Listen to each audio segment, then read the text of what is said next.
And now, Attack of the Killer Podcast presents the theme song from tonight's topic in poem form. If my lips could only say the pretty words that I feel in my heart, if my voice could make the sound, I would tell you how I love you. And we'd never be apart. But with just one look into your face, my mind starts to drift right into space, and the words get stuck in my throat. The words get stuck in my throat. The words get stuck in my throat. Oh, the words get stuck in my throat. And every time I try to cough, I can't speak at all because the words get stuck in my throat.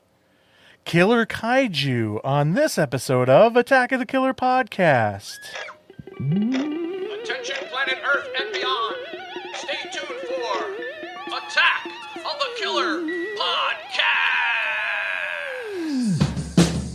Attack of the Killer Podcast. Attack of the Killer Podcast. Attack of the Killer Podcast. That's time for the show. Yay. What? You know, sometimes I really hate the internet so much. But then when it's like I can find the lyrics to the words get stuck on my throat just by typing that in, then sometimes the internet is not so bad. Now, when I did type it in, I just want it to be noted that it credited it to Devo because Devo covered that song. But hey, I found him. Hello and welcome to Attack of the Killer Podcast, or whatever this show's called, whatever. The podcast that will lower your property values. This is episode 346, and we will be discussing Killer Kaiju films. And no, it's not Brian Clark's birthday. Attack of the Killer Podcast is a horror movie podcast where a group of friends, we get together with a topic and we discuss films within that topic. Now we're just friends hanging out, so there may be spoilers. Heads up. Before we get into anything, I just got to tell you, time is running out to join our Discord contest. Get entered. Come on. What's the holdup? It's down to the wire for your last chance to win the very last of our prize packages. So much cool, spooky stuff selected from one of our podcast members specifically for you. You out there, you're like, what? Me? He's not talking to me. Yeah, I'm talking to you. And all you have to do to join, to enter, is to join our Discord at aotkp.com/Discord. And once you do, go to the Welcome Introductions channel, introduce yourself, tell us your favorite movie, blah, blah, blah, and then you have been entered. Now, you can also here's a little insider, you can also get entered in a second time. Yeah, I'm going to tell you how. Just go to Collections Sharing and show us pictures of your horror collection. Don't tell your friends I told you that. But if you do that, you'll get entered in a second time for a chance to win this last prize package. So get entered ASAP. On September 1st, we will be drawing the final winner of our summer-long Discord contest. Now, if you like the show, I bet you'll like our Patreon.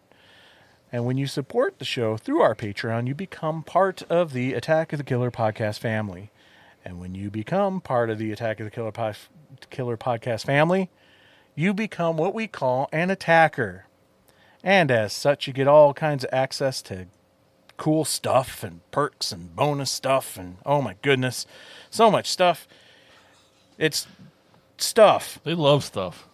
You get your own membership card, certificate, and sticker. You get access to our YouTube shows. You can even get our bonus episodes. Now, our next bonus episode, we're going to be talking about our favorite horror movie antagonists, killers, slashers, whatever, that are a little lesser known. So not your Jasons, your Freddys, your Michaels. No. So I bet you're wondering, God, what else is there? Well, if you become an attacker, you can hear that episode and find out. So many great perks and extra content that I'm not going to list them all because I'm tired. So instead, another perk that you do get is that you do get shout-outs on the show, like these attackers right here. Timothy Leonard, Roman Doppelfeld, Larry Watanabe, Brett J. Royer, Jessica Irish, Chris Cook, Brian Godsell, Stefan Sitter, Brandy Moore, Andrew Mahler, Rodney Dean Hutchinson Jr., Carmen DeHague, Abraham Ariano, Andrew Bentler, Casey Kelderman, Tony Miller, Mike Clayton, Rose Talashoma, Abe Kirshner, Lisa Cavalier, Holly Berg, Bill Fisher, Greg Dedrick, Sam Lenz, Garth Jacobson, Brett White, Tiffany DeWeese, Scott Reebsman, Chris Collins, and Jacob McLaughlin. And I don't know why I haven't been able to say Godsell's name without adding a T to it for the last 3 or 4 episodes. Oh, man. And you too can be on that list. All you got to do is go to jointheattackers.com. Pick the tier that best suits you and become an attacker today. Again, that's jointheattackers.com. You could have your name mispronounced by Brian on this show.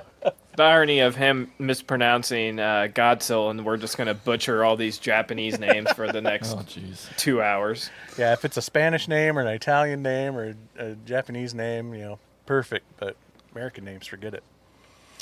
All right, so just enough of those shenanigans. Now it's time to introduce you to the podcast crew. He was a nutritionist for a giant lizard monster that likes to eat hotels.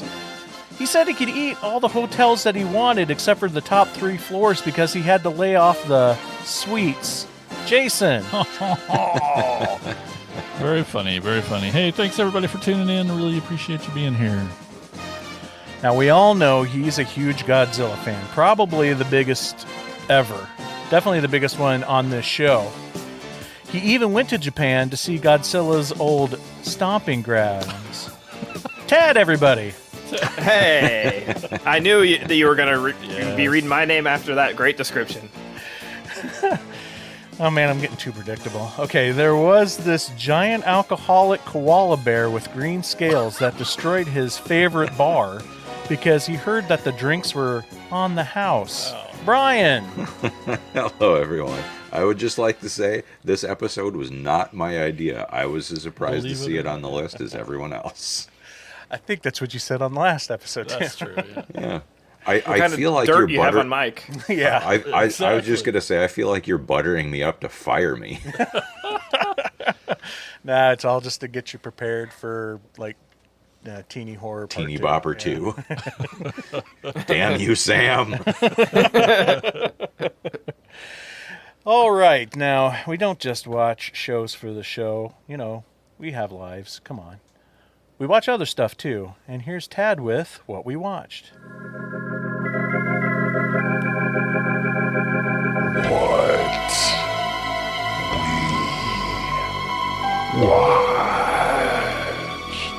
Can we just throw it out there? Maybe the universe will help us out. Can we just get this segment sponsored by Letterboxd? Because, I know everyone's firing it up. Yeah. Like, You know come it. on. That's what I was doing while the music was playing. Well, there we go. Jason, what have you watched? Oh, well, I watched a few things. 2025, Tiff and I watched Final Destination Bloodlines. Woo! Holy shnikes. So good. So fucking brutal. Some of the best kills I've ever seen in my life. Jesus, I see why you guys liked it. It was nasty. What was your favorite one? Oh, man, it's been 13 days since I've seen it, so it's long gone now. So you don't remember anything about it. The kid with the piano? I mean, come on. I can't. I have nothing. It's all gone. See, the retention's bad. You weren't kidding. Yeah. I didn't realize it was that bad. Yeah, no, I don't know. Especially on the spot. Also watched, since you guys, I think, somehow mentioned it last episode, I had to run and go watch the Conan O'Brien Kennedy Center Mark Twain Prize for American Humor. That was amazing. Sort of a funeral for the Yeah. entire thing. Mm-hmm. But, guys, it's okay. We have Sylvester Stallone and Kiss That's what I getting heard, yeah. put in, so it's okay. But anyway. Sylvester Stallone's getting the Mark Twain Prize for American Humor. Probably, but no, he's... He's going to be there. I just saw them announce that stuff. I don't know. Yeah. But anyway, yeah, Conan, I've been there since his first episode of Late Night. It's he's been my friend, for all these years. So it just awesome to see that happen. It was so sweet and funny. The Interrupter, that was like one of my favorite Christ. bits. There's so many, So all but good. Mark Twain's at the end. That was great. Oh yeah, Will Forte's the best. Yes, he is. Tiff and the fam, we made it to the theater to see the Fantastic Four: First Steps. Loved it. It was great. Enjoyed the aesthetics of it. Just that weird 70s future. I don't know. But I thought it was awesome. I'm excited for that. Yeah. Hopefully this weekend. Oh, good. Then just had some time. Tiff and she just made me push play on this thing. It turned out to be an A24 film, which was a wonderful surprise. Wonderful surprise. It's really well done. It's directed by Nicole Holofcener. I shouldn't have tried that. It stars Julie Louis-Dreyfus. Can you say the name of the movie? Come on. It's called You Hurt My Feelings. Okay. As I hurt your feelings. Yeah, you really did there. It's awesome. It's kind of a comedy. It's kind of a drama, but so it's like an indie film that's just like 100% dialogue. Every goddamn scene is just somebody walking and talking. Some just two shot of people just talking here, talking there, at the diner, at the apartment, on the street, on the sidewalk. It's just talk, this whole movie. And so in indie films, I'm like, that gets kind of old fast, like you're like, come on, do something here, Kevin Smith, let's do something. But no, this one, I thought between the performances and the actual script and dialogue, it was really well done. I liked it. I can't remember where we watched it, but on the internet, on an app. I stepped away. What movie? You Hurt My Feelings, an A24 film with Julie Louis-Dreyfus. Oh, okay. I've remember seeing all the trailers and her doing the promotional, because anytime she's on any late night show or podcast or anything, I'm listening, because all-time crush for me. And I just haven't seen the movie. Yeah, I recommend it. I thought it was great. Then we also went to the theater with the fam to see The Bad Guys 2. And? Oh, okay. You guys are like... Should have had the cricket noises queued I should up. have. I saw The Bad Guys in theaters with my niece, but she's too old to see the second. Yeah, she's too cool, No, it was fantastic. It was awesome. I liked it a lot. Yeah, it was great. Just more of that awesomeness. The animation in that series, but this film, it is like some of the fastest gosh dang action ever. Those characters, I mean, just like the literal speed at which these cartoon characters move constantly is just, it's mind-blowing just how fast and fast-paced everything is in the movie. Well, I thought that about that last Ninja Turtles animated one, the Mutant Mayhem one or whatever. Yeah, it was like so fast, my eyes couldn't keep up. Yeah. I mean, I think I know why now, but I say, you're getting old when you're like, them dang cartoons are too fast. it's true. Slow that pencil down. yeah, Draw a few more frames, will it you? was great. It was great.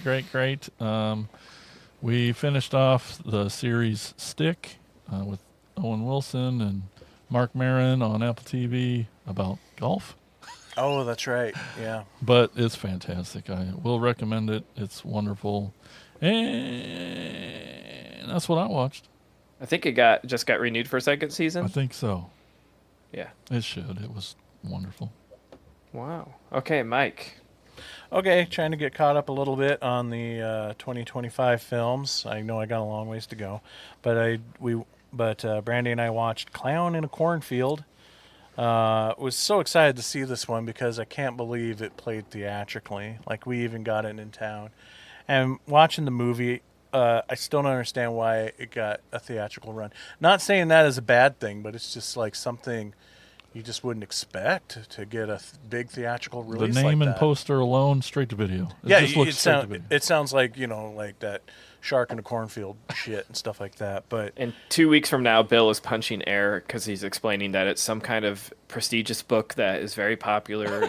I think it is a book, though. So I think it is. I know. It was a book that blew up Sorry, in Bill. some like Facebook horror groups, and then the author like quickly wrote 2 or 3 more to cash in on that, and then they sold so many copies that it got turned into a movie. But But it's like so YA I said, horror. It's not like. Yeah. something must have connected with that book, because I'm not going to say the writing is great in this movie unless they've changed a lot from the book.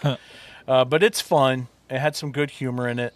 Will Sasso's in it, so sold. That's automatic 3 stars if you put Will Sasso in your movie. The lead girl, though, oh man, there's something about her, especially the stinger at the end, the final scene at the end. I'm like, I don't want to say bad acting. We're gonna say acting choices. Okay. Were not good. They were just bizarre. Like in the end, and everybody's happy and everything is going good, and she's moving on with her life and everything. She just acts like she's just hates everybody. It's a weird performance. Anyway, I felt like overall it had some pacing issues and some story issues, but it's definitely a good turn your brain off movie. So if you don't overthink it, you'll have a good time. I feel like they kind of missed out on playing more into the clown stuff, and I don't know, maybe clowns in horror movies and doing clown tropes in horror movies maybe is overplayed. I don't care. But if you're going to put a clown in a movie, you kind of expect some of that kind of stuff.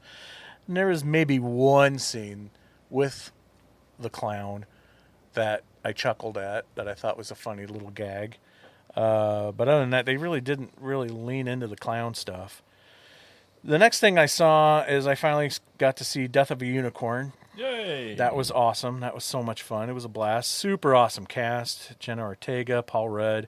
Huge fan of the Anthony, is it Kerrigan? Is that how you say it? God, I love him so much. Ever since I saw him in Barry. Hank from Barry. Yeah. Yeah. He can do no wrong right now. So, and then he was Metamorpho and Superman. So I love that he's getting a lot of work. And he's in the new Twisted Metal season, which I'll get into here in a second. But I felt like, it was a lot of fun. It was cool. I like the mythology they did with with the unicorns in this world and everything, and then playing into like classic mythology with unicorns a lot. I felt like the CGI got a bit old in the third act, where it almost kind of felt like the third act was starting to feel a little Sci-Fi Channel original towards the end. It's definitely weak. And did you feel the same way as I did, where there was a bunch of scenes? Like, I understand using CGI where it's just too hard to get something practical to move the way you want it to. Mm-hmm. But there were a bunch of shots that were like, why the fuck was this not a practical unicorn? All you needed was like a puppet head and it would have been fine. Yeah, and kind of almost feel like a lot of it just needed to stay that way. Yeah. In the third act, we got like full-on head-to-toe unicorns in broad daylight, and that's where it kind of starts falling apart. See, I thought a lot of that stuff looked okay to me. It was more the stuff in the dark in the house and but yeah, up close see or stuff. Yeah, and I could get that too. Yeah, for sure. Last thing I'll bring up, kind of already mentioned it. Simon and I started Twisted Metal season 2. Yeah. Show kicks ass. Yes, it does. What? Yes, it Really? does, dude. Yes, It's just the video game thing, right? Yeah, and it's based on a game, but so was Last of Us, and you like that, didn't you? Yeah, but like- it's just like adrenaline car smashing video game. But it's. Yeah, go ahead, Brian. You doesn't Well, I define was it. just gonna sound good to say, me. like it's not deep. Like I know they do nothing. a good job of building a story out of something that didn't really have one. Yeah, But it's very true. But it's like there are some really good emotional beats, and a lot of it comes just from Stephanie Beatriz and Anthony Mackie being so charming and charismatic, and Will Forte as the voice, or not Will Forte, Will Arnett. Will Arnett as the voice of Sweet Sweet Tooth, Tooth. and whoever it is that's doing the physical performance. Chef's like- kiss, man. Yeah, oh, it's perfect. But yeah, it's not a particularly deep series. Like, it knows what it needs to be, which is Yep. fun and funny and full of action and extremely violent gore, and with just, enough emotional stuff to make you care about the characters. And it does that perfectly. It fills, or it ticks all the boxes without trying to do more than it needs to do. And it just, oh, I love it. It's Yeah. so good. So good, so funny, with a lot of heart and some cool action. So it's like, and it's a post-apocalyptic type of world. So imagine like Mad Max, Cartoon starring version is what I Deadpool. thought. Yeah.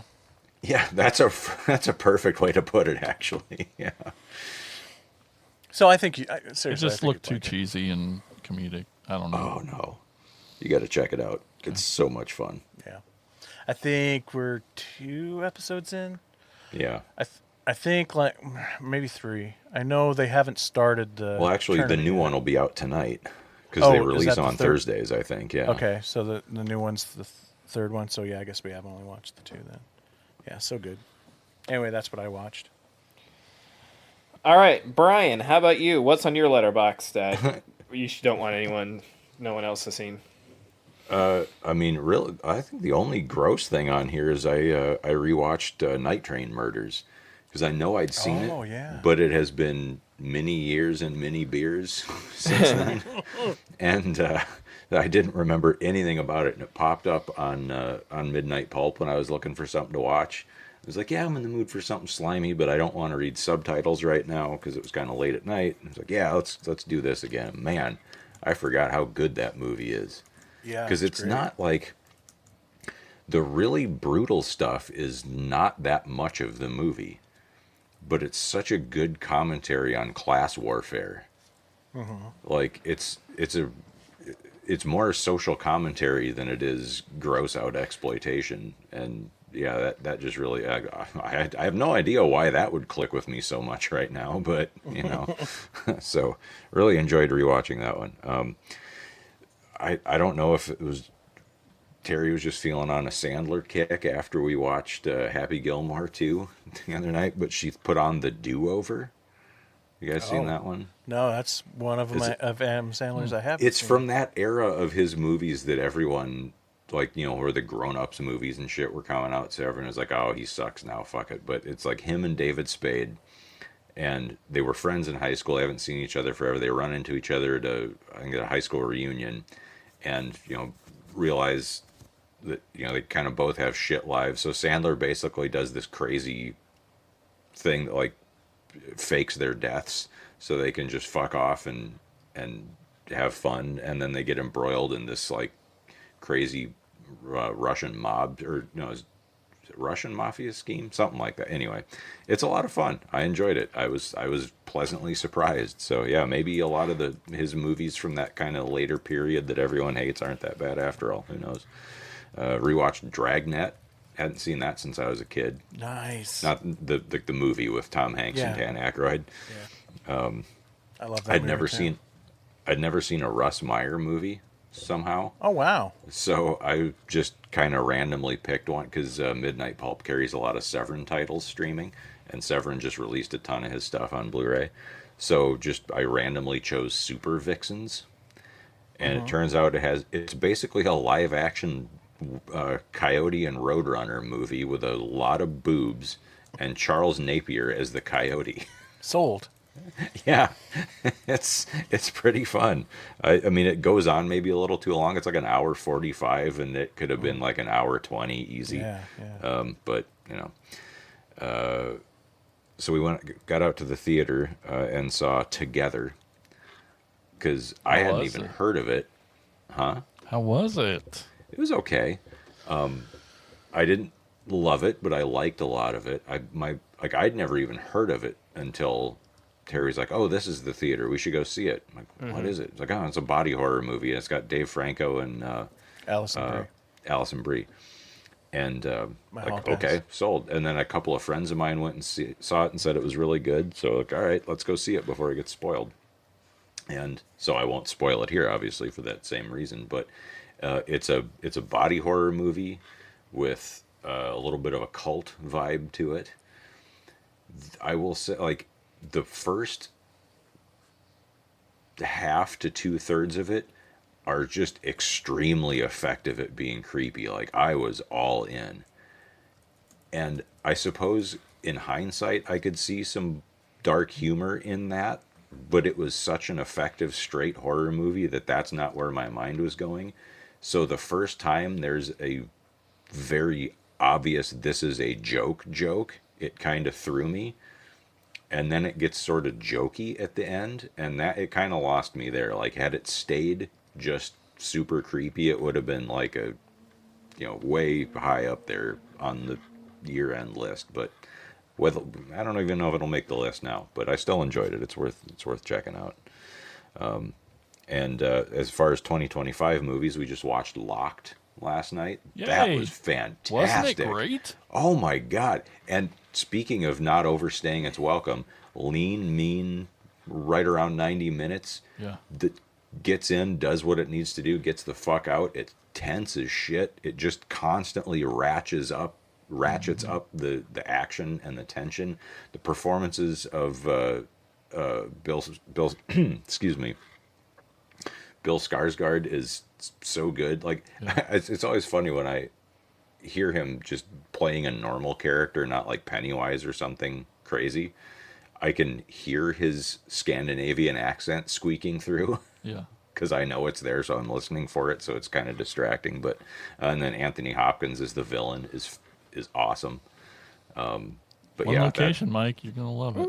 yeah, it's Pretty this definitely a good Mike movie. But yeah, strong contender for like top half of the year-end list, I think. Sure. Like, I really loved it. And speaking about commentary on class warfare and stuff, Oh man.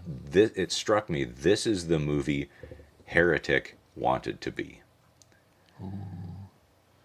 Because That's bold. Punches thrown. and granted, the commentary is on a different thing. Heretic was religion, this is more socioeconomic, but it's, one location or a couple of small locations, somebody getting trapped into something by a villain who thinks they're much smarter, and then the trapped person kind of outsmarting it and showing that, well, really, you're full of shit, but they're having this banter back and forth the whole time. But yeah, this one just, like, there's never a moment where you're like, well, wait a minute, now why the fuck is this happening? Because it's like, okay, he's rich and he built a magic supercar, good enough. We can go with that. There's no little extraneous things that, like, I found distracting from the main point of the movie. So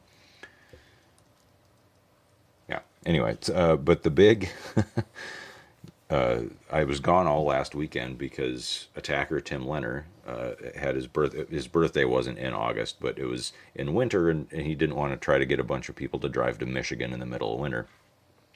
So he waited until August and threw this big birthday bash, rented out a really cool theater called the Howl Theater, which is where Joe Bob's going to be, I think, next month. And he showed The Hypnotic Eye, Tarkin versus the Vikings, and Inframan. Ooh, nice. So just like ratcheting up the crazy with each movie. So like 20 or so of our B-Fest crew came from all corners of the country and had ourselves a little mini B-Fest in Michigan, and it was awesome to get to hang out with some people that I haven't seen in person in over 10 years. We went and played pinball, and that's not really what we watched. But anyway, it was all part of the the party at the theater. But so yeah, Tim, thanks for organizing a wonderful time. Hey Tad, what have you watched? I'm trying to remember this first one, if I mentioned it last time. So if I did, and anyone remembers, feel free to say. But did I mention I watched The Life of Chuck? It's on my Letterboxd after that we recorded, so maybe I did. But I'm like, when would I have had time to watch that? But anyways, Mike Flanagan's new, I think it's Stephen King.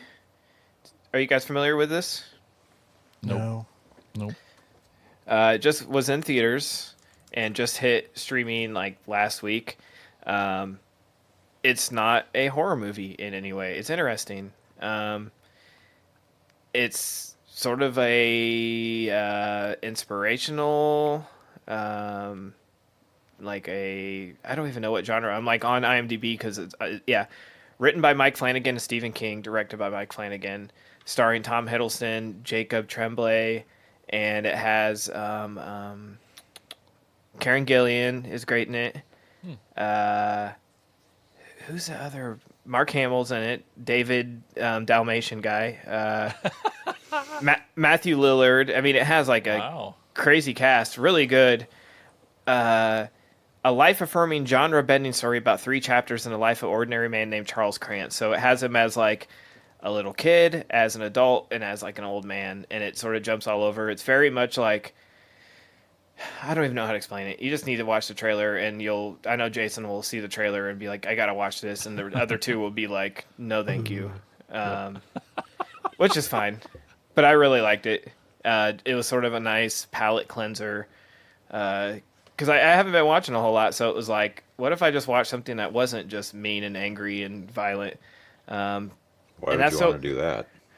Well, I was going to say, then the next thing I watched was last week. I watched opening night for Weapons, Zach Krager's new movie, follow-up to Barbarian. Woo. Going this weekend. Very excited. I won't, obviously with his movies, like if you saw Barbarian, everyone saw Barbarian, right? Yeah? Yep.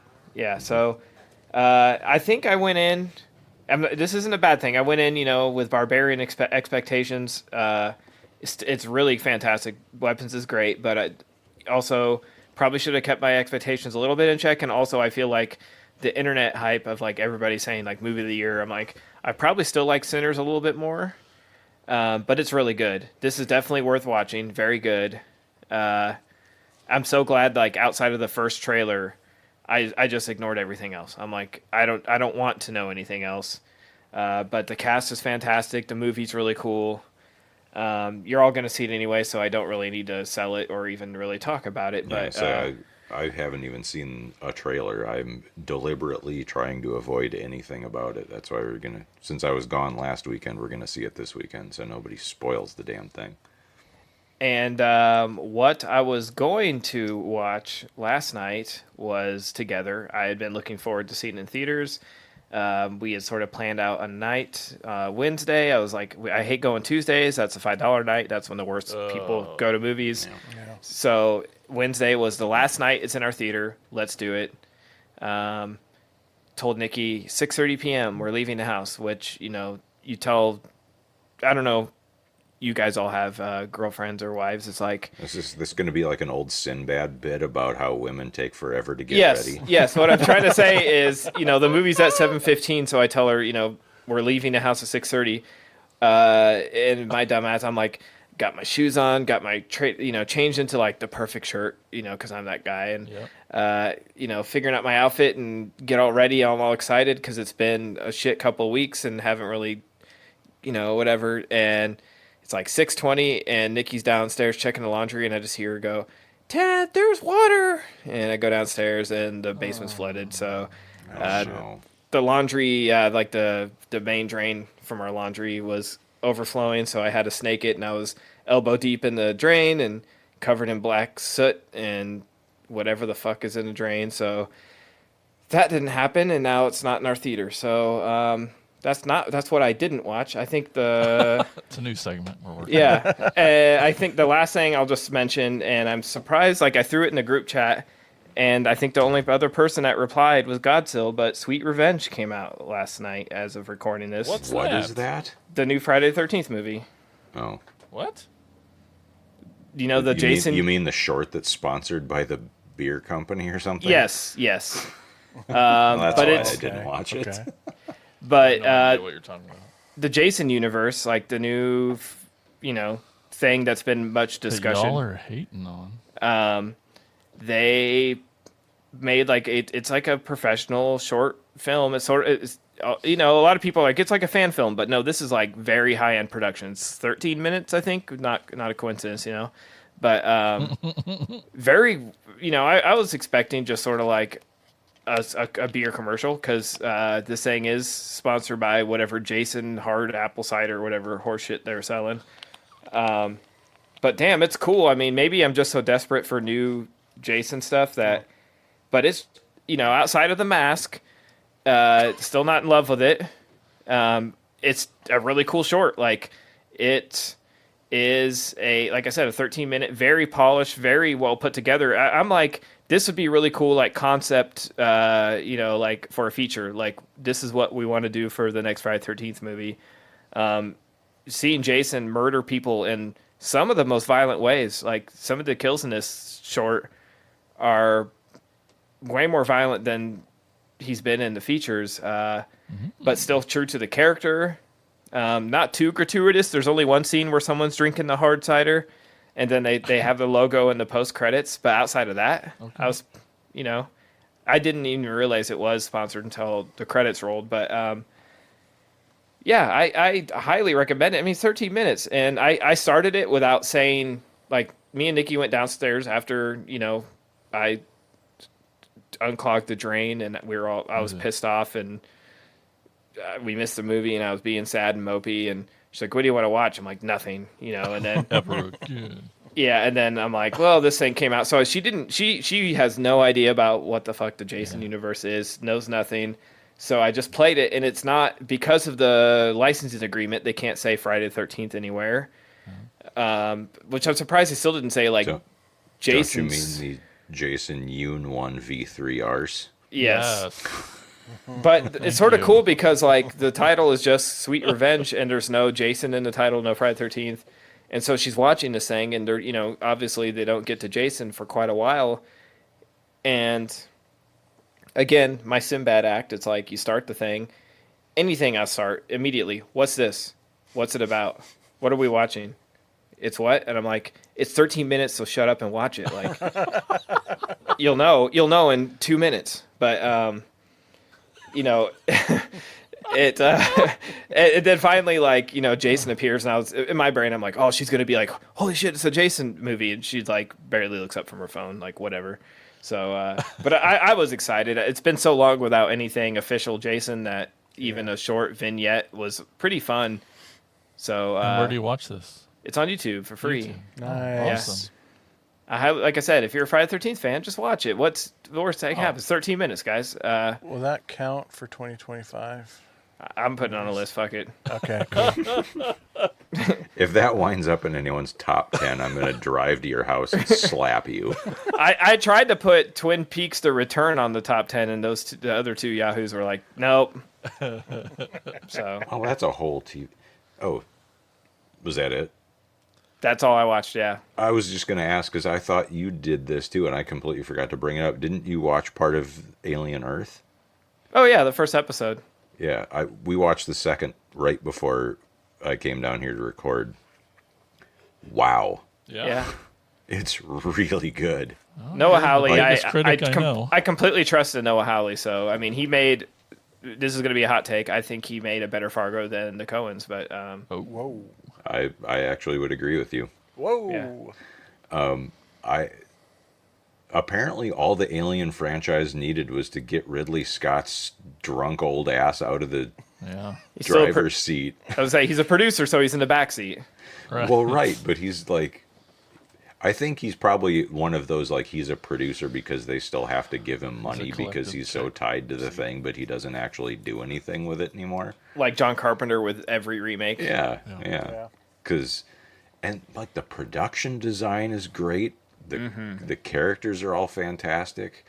The second episode gets wild with the alien, and it looks awesome. Some CGI, but still some practical effects, I think. And but when you spend a little bit of what's the name? The Maginot is the Weyland-Yutani spaceship in the beginning of the first episode that winds up crashing. The most 70s looking group of people I have seen outside of an actual 70s movie. So cool. They did a great job of not making it look faux 70s. It's real 70s. Like not like people dressing like on 70s day. Like they made it look like you're watching like the original Alien. Is fucking cool. Yeah, it's just spot on. Timothy Olyphant is just so delightfully creepy. I was gonna say weird and fucking uncomfortable. With that white spiky hair, he reminds me a little bit of Benicio del Toro as the Collector in the first Guardians of the Galaxy. Yeah, I can see that. Yeah. But great casting there, and yeah, love it. excited. I'm very, very excited to see where it goes because it's nice to have good aliens things again. Awesome. Between this and Romulus, I think. Yeah.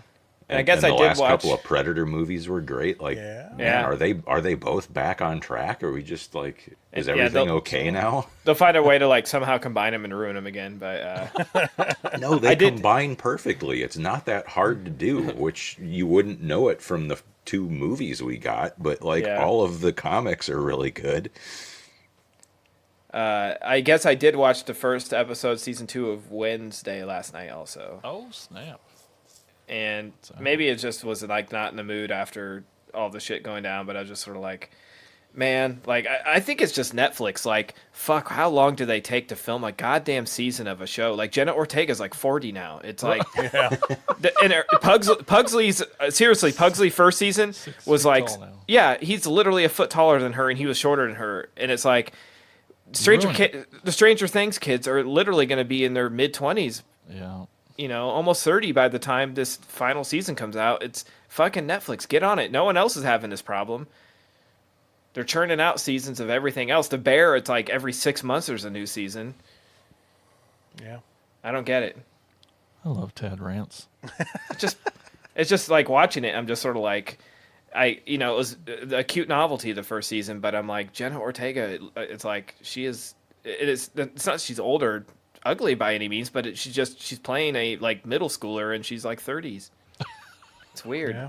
Yeah. This isn't Saved by the Bell. Like, Take something away for sure. yeah.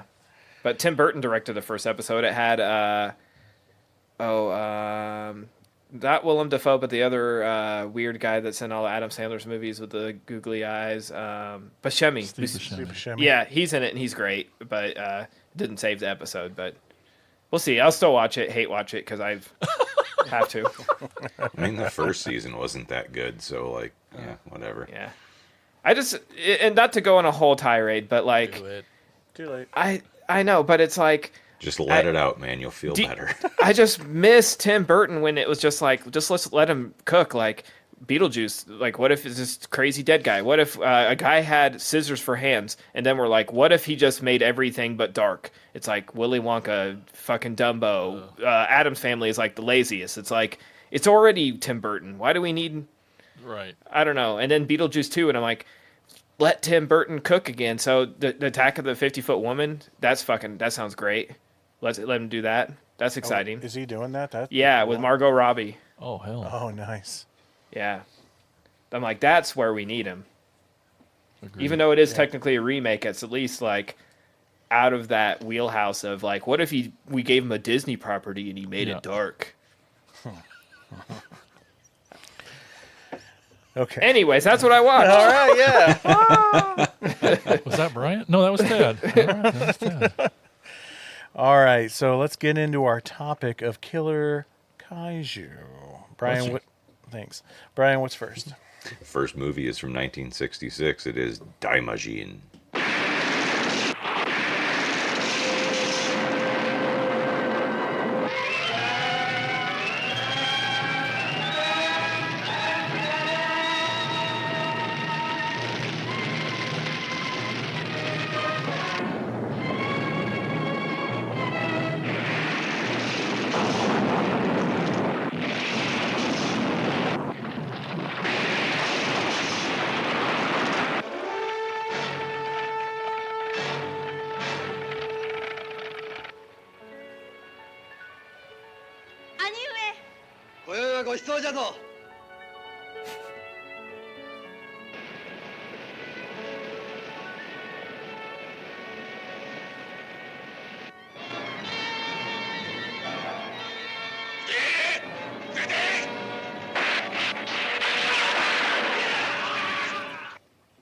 どうすれば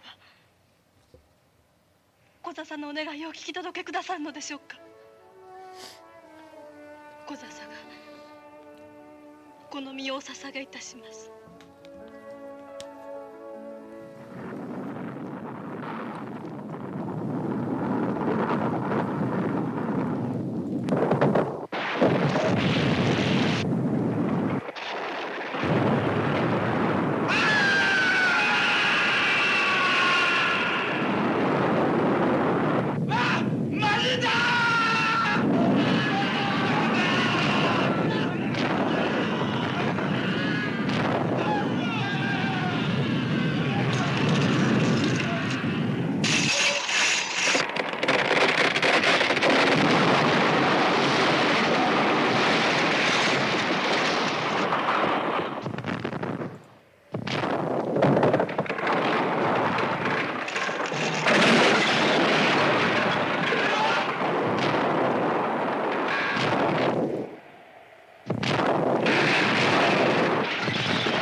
That sure was a bunch of noises. Okay.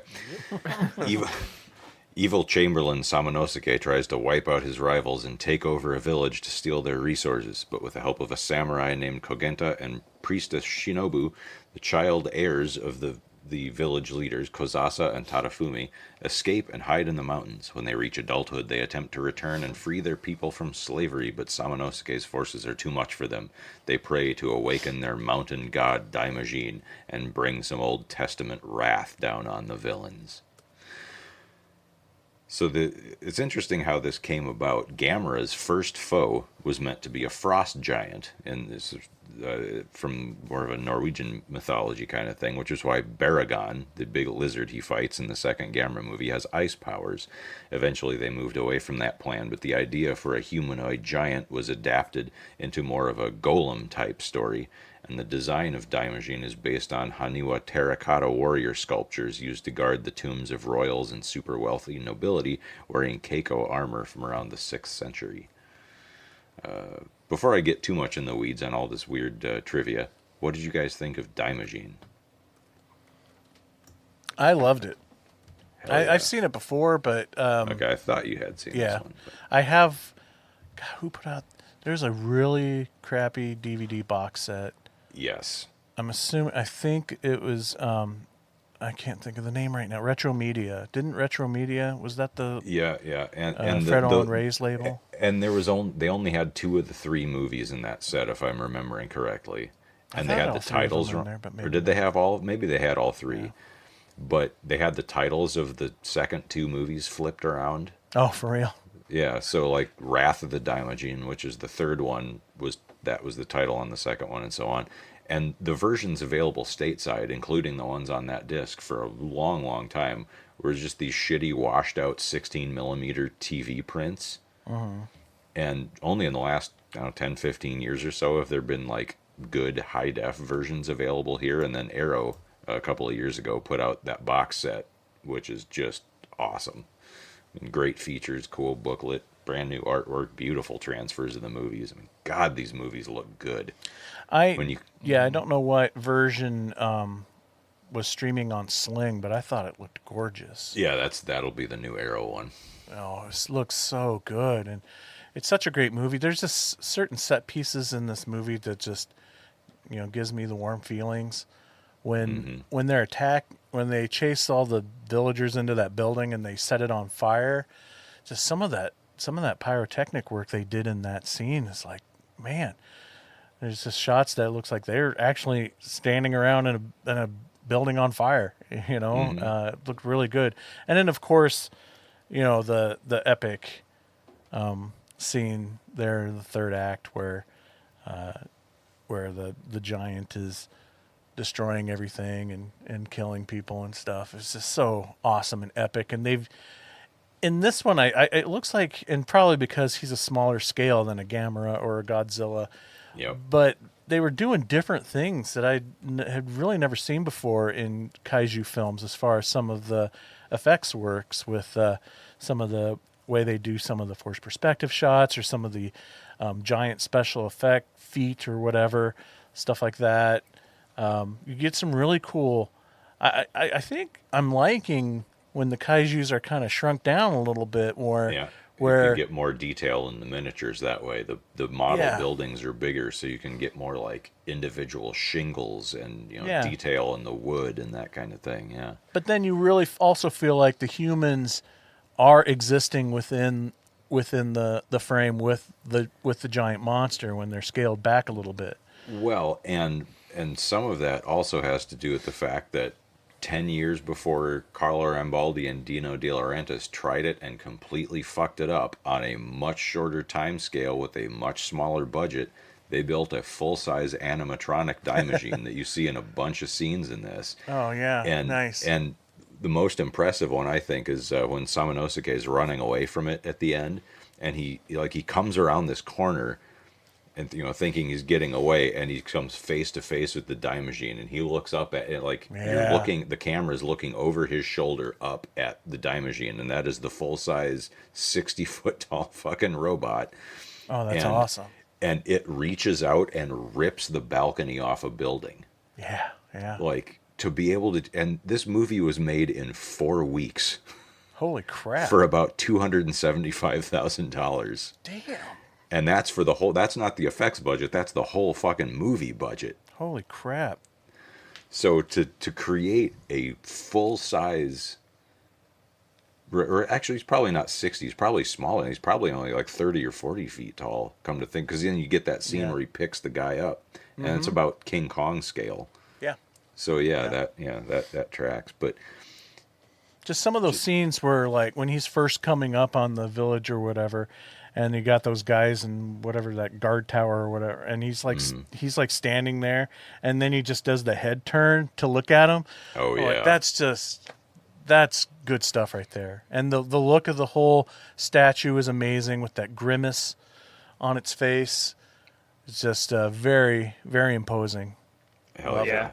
yeah. I feel like I've and- seen that so many times, places that had no idea what it was, and now watching this, it dragged a little bit towards the beginning for me until like the third act. Not that it was slow. I just was like anticipating the end. Yeah, so it much. takes forever to get to him. Yeah. Yeah, Well, and these movies, all three of them are like that because they're set up more like standard Jidaigeki or Chambara samurai movies. Yeah, where, that's the vibe they give off. So, you kind of expect it that it's going to be a while before you see it. yeah. So I said that it cost about 100 million yen, or about 275,000. The box office is around $278,000 adjusted. So it wasn't a total bomb, but it cost about 4 times as much as the average Dai movie. So it didn't bring in as much either. But that big upfront cost was meant to be spread across many films once the sets and props were in place, which is how they managed to make 2 more Daimajin movies in the same year. So okay. rather than a big elaborate kaiju movie where like this is the tent pole and we're making it all for this one movie and have a ton of effect scenes, the plan was to treat them more like samurai films like the Zatoichi series. So you could reuse everything you built for the first one and get that quick turnaround time. Sweet. like watching these, all I could think was like, I'm gonna get Joe bobbed by Brian Clark on Yep. this, and I sort of wish, like, it's sort of strange to say, but like I'm watching these by myself in the basement, and I'm like, I sort of wish I could just watch them with your commentary and you like telling me about it. Like it'd be like one of the few times I want someone to interrupt the movie. Like I think it would improve if I had you there explaining what I'm seeing and why it's cool and why it's important. Well, if we're ever together for something where you're not running your ass off running a show at the Capitol or something like that, and we have time to sit down and watch a movie. Brian, be what a great. compliment. He used Joe Bob into a verb Right? I know. to describe his time with you. Yeah, I mean, truly though, like that's watching these, I'm like, if I don't, I'm just gonna, I almost want to just like shut up and listen because I'm like, just tell me why I liked it. I don't know, like, just gonna make it so much more. I'm gonna get it more, and I'm gonna learn a lot. So I'm excited that you're excited about this. Like I'm just like almost sure. looking at it through your eyes of like, this is Brian's wheelhouse.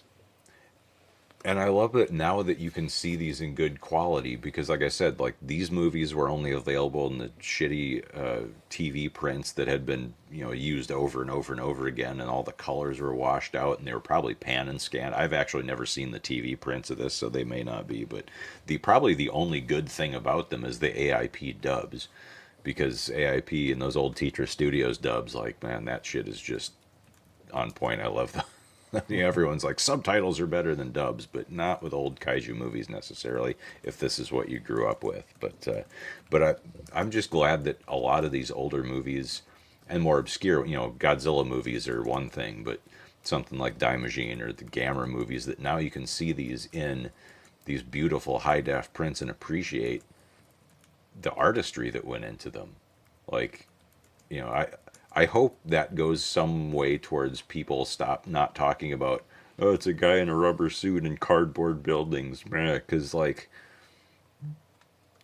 I mean, yes, it's a guy in a rubber suit. The buildings weren't cardboard, but these handmade effects are, I don't know, there's just such this wonderful tactile real sense to them. And you can have like much higher budget practical effects, and it's the same thing. It's just, digital has no soul. But to see a movie like this made for, at the time, $275,000 was a lot of money to make any kind of movie. But you think about, movies now having hundreds of millions of dollars in the budget, and it just blows your mind. But like the effects, part of the reason they okayed this movie is because one of the effects guys at Daiei Studios showed they had this new blue screen system, and he made a little like test video of a toy tank driving through the gates of the Daiei Studios, and all the heads of the studio are like, holy shit, that looks really cool. Okay, we'll give you some money, you go make a monster movie. There's definitely an artistry when it comes to that forced perspective stuff and the composite stuff. And 66 and such a low budget, and they made 3 of them in a year. Yeah, that's nuts. Every 4 months they'd turn one of these around. But again, like after the first one, all the shit was built. But Yeah. and some of the scenes, like I was talking about, the blue screen thing was what kind of convinced them. But one of the main visual effects guys was very much an old-fashioned sort of, do in-camera tricks if you can. And so some of the shots, and specifically the one where the young girl and the priestess go to pray to Daimajin, and it's the shot, and they're down on the forest floor, and then you have that like beautiful waterfall and the trees surrounding them, and then the statue up at top. That was done so old-fashioned. What that guy would do is literally take pieces of black construction paper and cut around the different sections of the scene, film that piece, move the construction paper to the next section and film that piece. And you couldn't do that as a moving shot. That has to be static. But like that's how it was, that's the same way if you're, making a movie for $10 in your backyard and you'd had to do a matte shot, that's how you would do it. Yep. Yeah, I like this movie quite a bit. It was just as soon as it came on, I was just like, yes, I love Japanese cinema. Just the way they tell stories, just the, it's their town and then they get overthrown, and just how Japan was back then, and just the lore of everything. I loved it. I liked it a lot. And everything else you guys said. Are you liking, I get the impression that you're liking more of these like period style. Oh, I've always liked it. Never had any problems with that. Well, I feel like you lean more towards that. Anytime like a movie like this kind of pops up, like when we did, oh gosh, what was the black and white? Oh yeah. Yeah. I keep wanting to say Jigoku, but that's not it. Well, I grew up watching kung fu films, and see, there's that too. Yeah. This, it's just the old stuff, the old Japan. I like it all, and yes, I thought the cinematography in this was awesome. I didn't think it held up so much. Maybe in our next one or last one, I have thoughts to compare, but there's some really smooth movements with the camera work was pretty great in this, and I liked it. Onibaba. That was it. Yes. That was the one. Yes. It was killing you. I know. It was. Yeah. I had to look it up.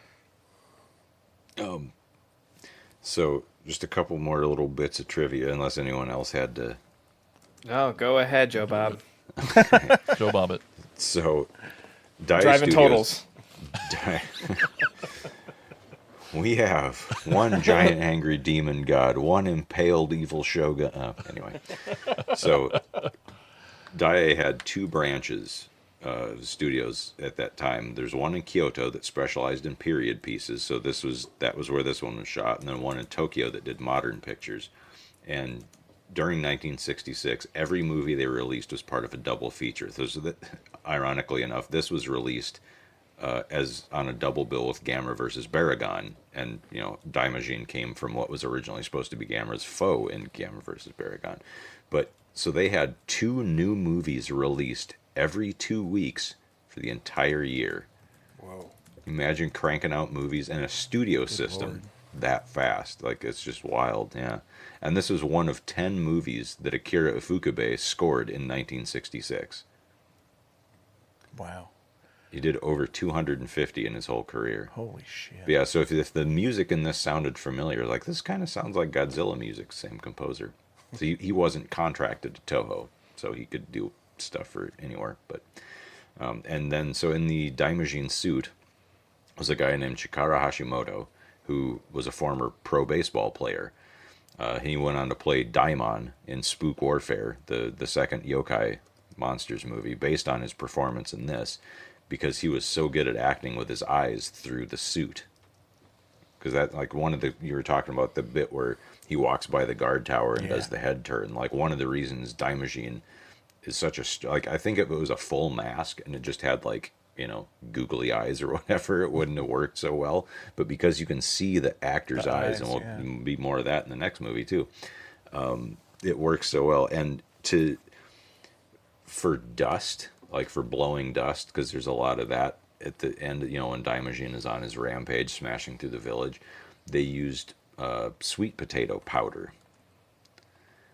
And it would get in everyone's eyes, and it got in Hashimoto's eyes, of course, and of course, so they're all red and bloodshot, and they're like, we got to do something, we got to give it eye drops. And then they looked at the rushes of the film like, oh no, that looks amazing, don't give him any eye drops. It looks so much scarier with the bloodshot eyes. Yeah. Excellent. All right, was that all you had on that? Yeah, that's what I got for that one. Sweet. Now I'm trying to remember if I've seen the other two. I don't know. Because I mean, it was one of those movies when watching this one. It's like I know I'd seen it before, but couldn't remember any of it. But everything just kept flashing back, like you're experiencing deja vu when rewatching it.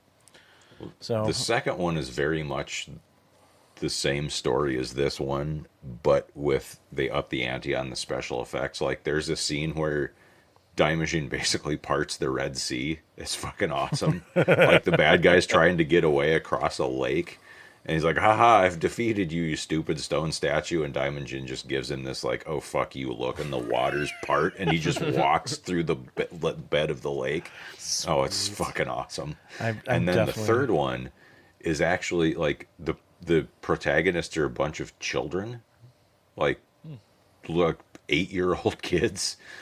And like, there's a dead kid. One of them drowns in a river. And then there's this really cool set piece at the end that takes place in snow. So it's at least varies the setting a little bit. Yeah. But yeah, they're all really, really good. Again, like, you can't go wrong getting that box set. But Arrow is not shy about licensing out their prints to stuff, so you can find them on Prime, on Tubi, on Midnight Pulp, on Sling. You know, just about anywhere you can probably track these movies down. And they're all well worth a watch. Hell yeah. All right, so Tad, what's our next film? Our next film is The War of the Gargantuas.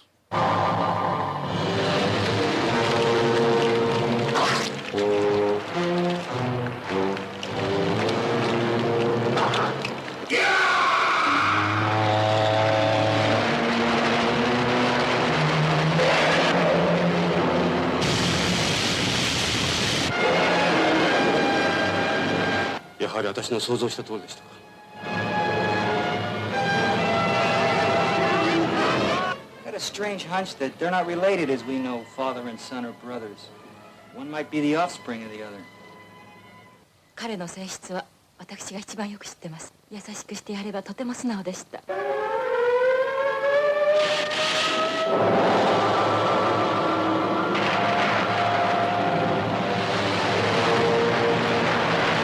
It's no theory, you know, that the brown gargantua is a harmless creature. ガイラとサンナが兄弟であるということは、いつサンナが凶暴になるかわからないということです。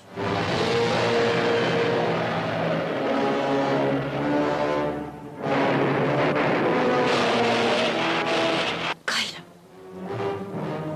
It's just what I needed.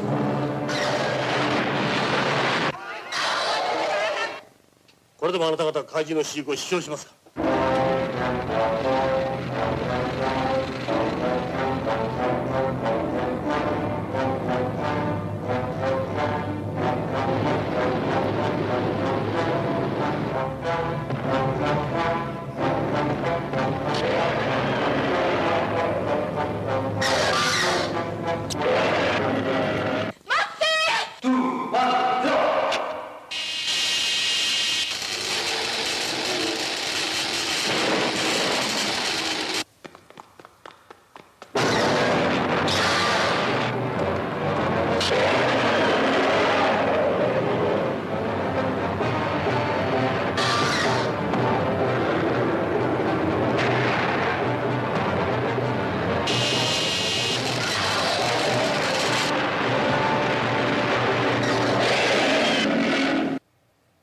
Is that it? Yep.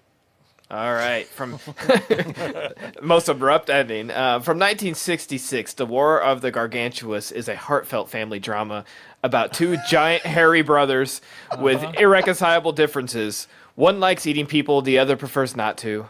Unfortunately, instead of talking it out, they settle their issues by turning Japan into an accidental game of Kaiju dodgeball.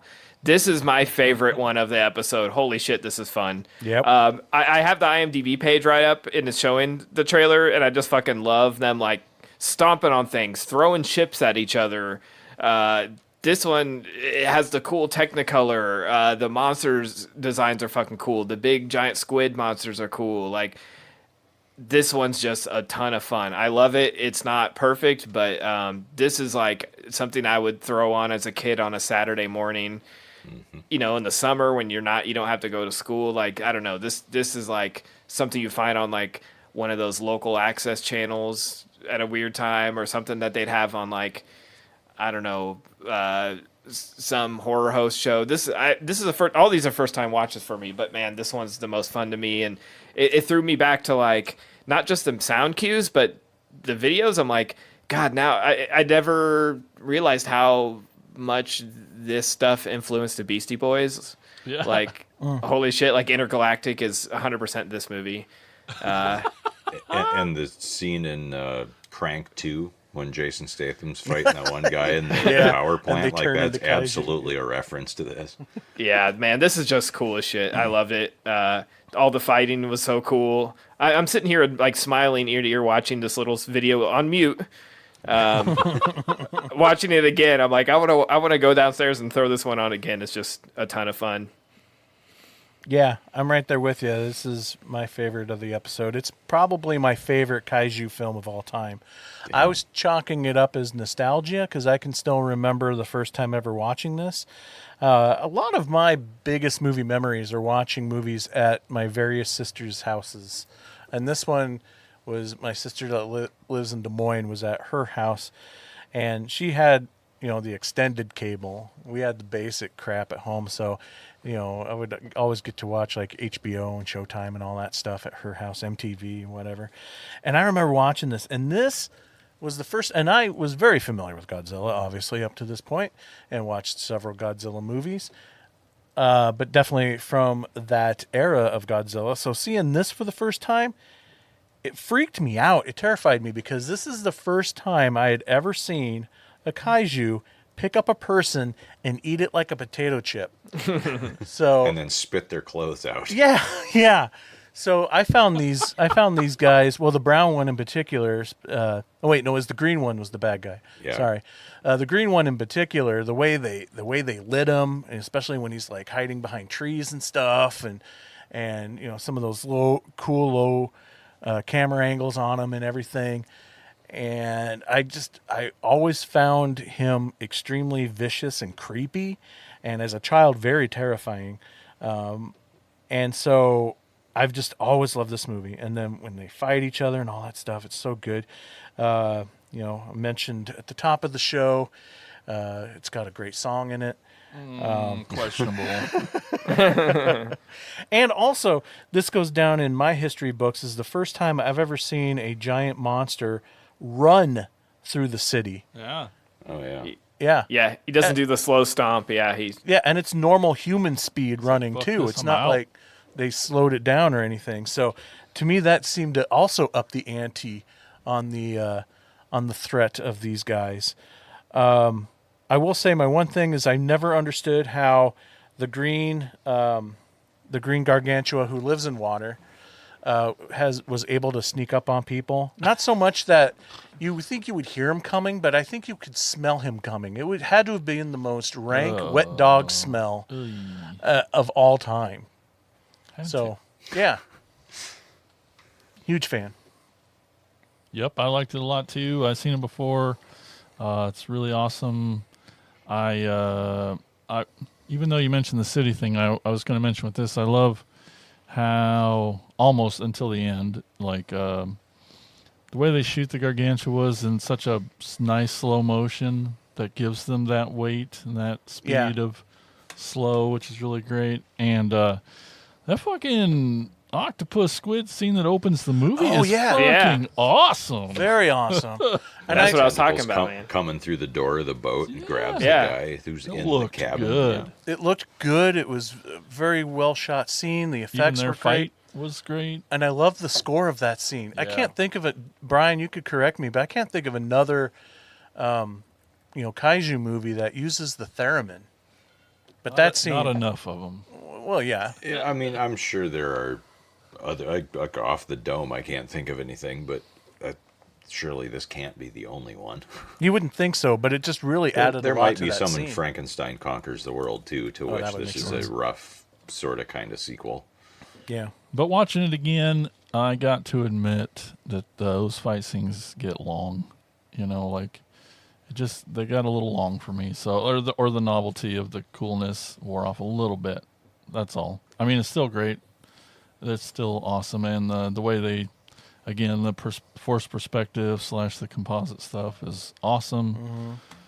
But man, those fight scenes, I'm just like, whatever, get somebody win already. No, man, that's what I love about this one. I just want a whole movie of them fighting. Like, well, you got one. My only complaint of the first one was that it took forever to get to like the stomping and destruction, and this one is like all of that. When they start picking up the giant ships in the water, I'm like, this is so cool. It's just picking up before either, yeah, it's awesome. It's like when you're a kid and you're playing, in your bathtub with little toy boats, but they're, it's monsters and they're playing with actual ships. It's cool as shit.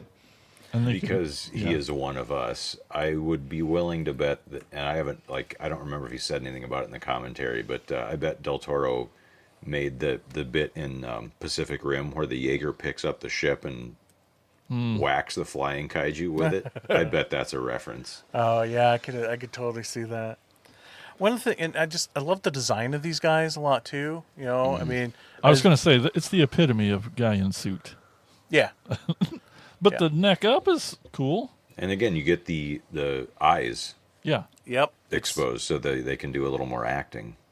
Yeah, I mean, the face is really rubbery looking when you get those close-ups, but when they shoot it with some of that like low light and everything, they're really, really kind of creepy looking, I think. Yeah. And I also like the fact that these are definitely more humanoid type of kaiju, and I don't know if that has anything to do with it. I mean, obviously, I would assume, it's the acting of the guy in the suit as well, of course, but there just seems to be so much more personality to these guys than, I mean, you really get the vibe if you can't read the subtitles like me right now. You really understand that, like, the green one is the bad guy and the brown one's the good guy without them having to tell you. And just some scenes where, I think it's kind of a funny scene, but also I think it's pretty cool as far as showing the personality of these guys. Was it the brown one? Is like on the side of that cliff or whatever, and a boulder lands on its leg, and he's like winces in pain and everything. Yeah.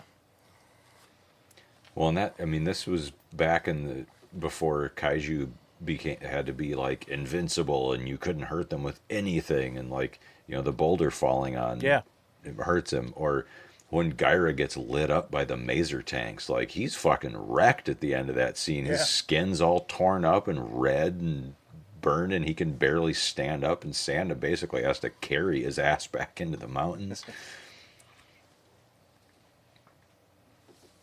I miss when kaiju weren't invulnerable. Yeah. Wait, they have names?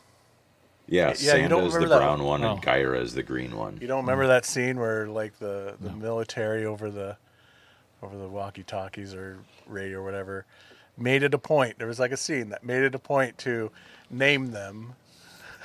They made an announcement over, attention, the brown one's called this and the green one's called this, which I think they just did so they could stop calling them Frankensteins in the movie too. Yeah, I noticed that went away. Yeah.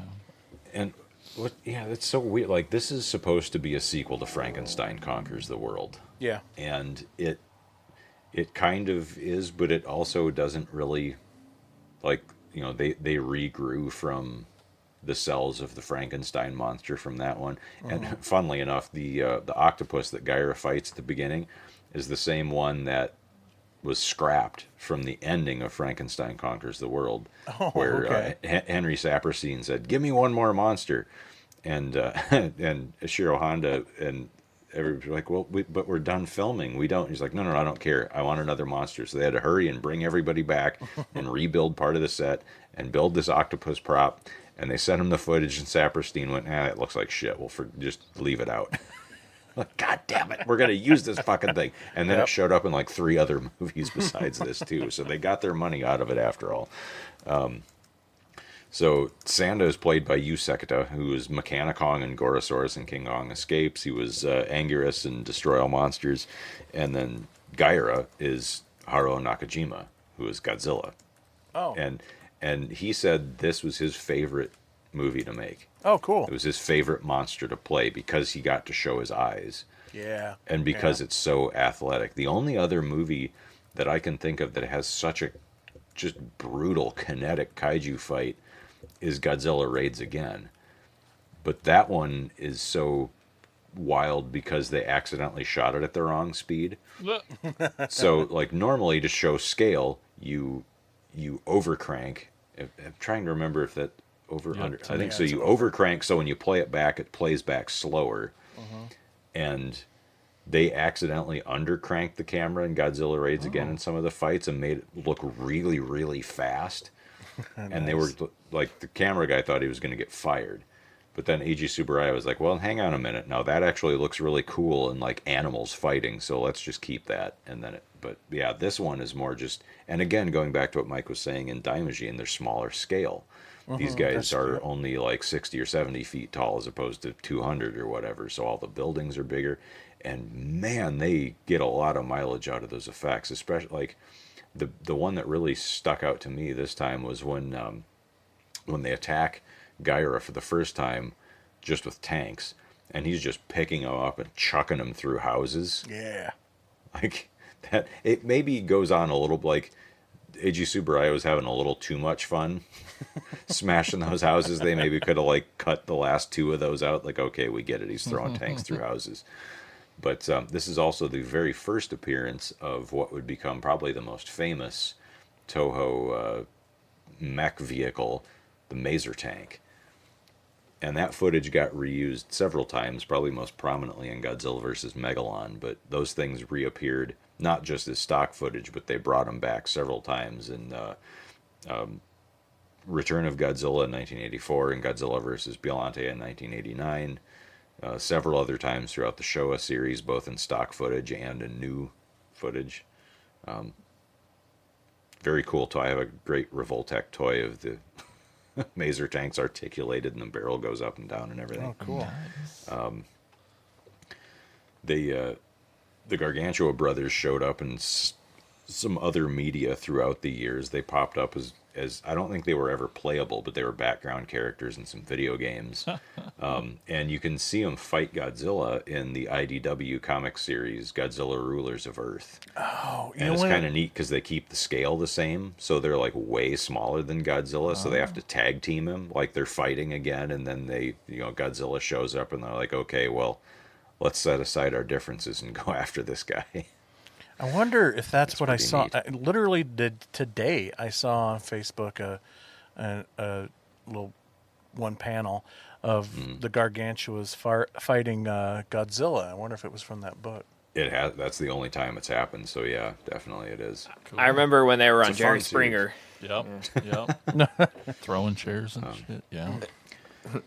this movie gave us a lot of other great things. It's very influential. You know, Mike, you were saying this is probably your favorite kaiju movie of all time, and I think it's a lot of people's. It did get a lot of TV play. It was big in the theaters over here. This was part Henry Saperstein, who after he distributed Mothra versus Godzilla, Godzilla versus the Thing here in the States, he always said that was like the best movie he ever had anything to do with, even though he was just a distributor for it. But he really liked it and he wanted to do more Japanese stuff, so he struck up a deal with Toho to make some movies as like a co-production kind of thing, where he'd kick in some money and have a little bit of creative say. So Frankenstein Conquers the World was the first one of those.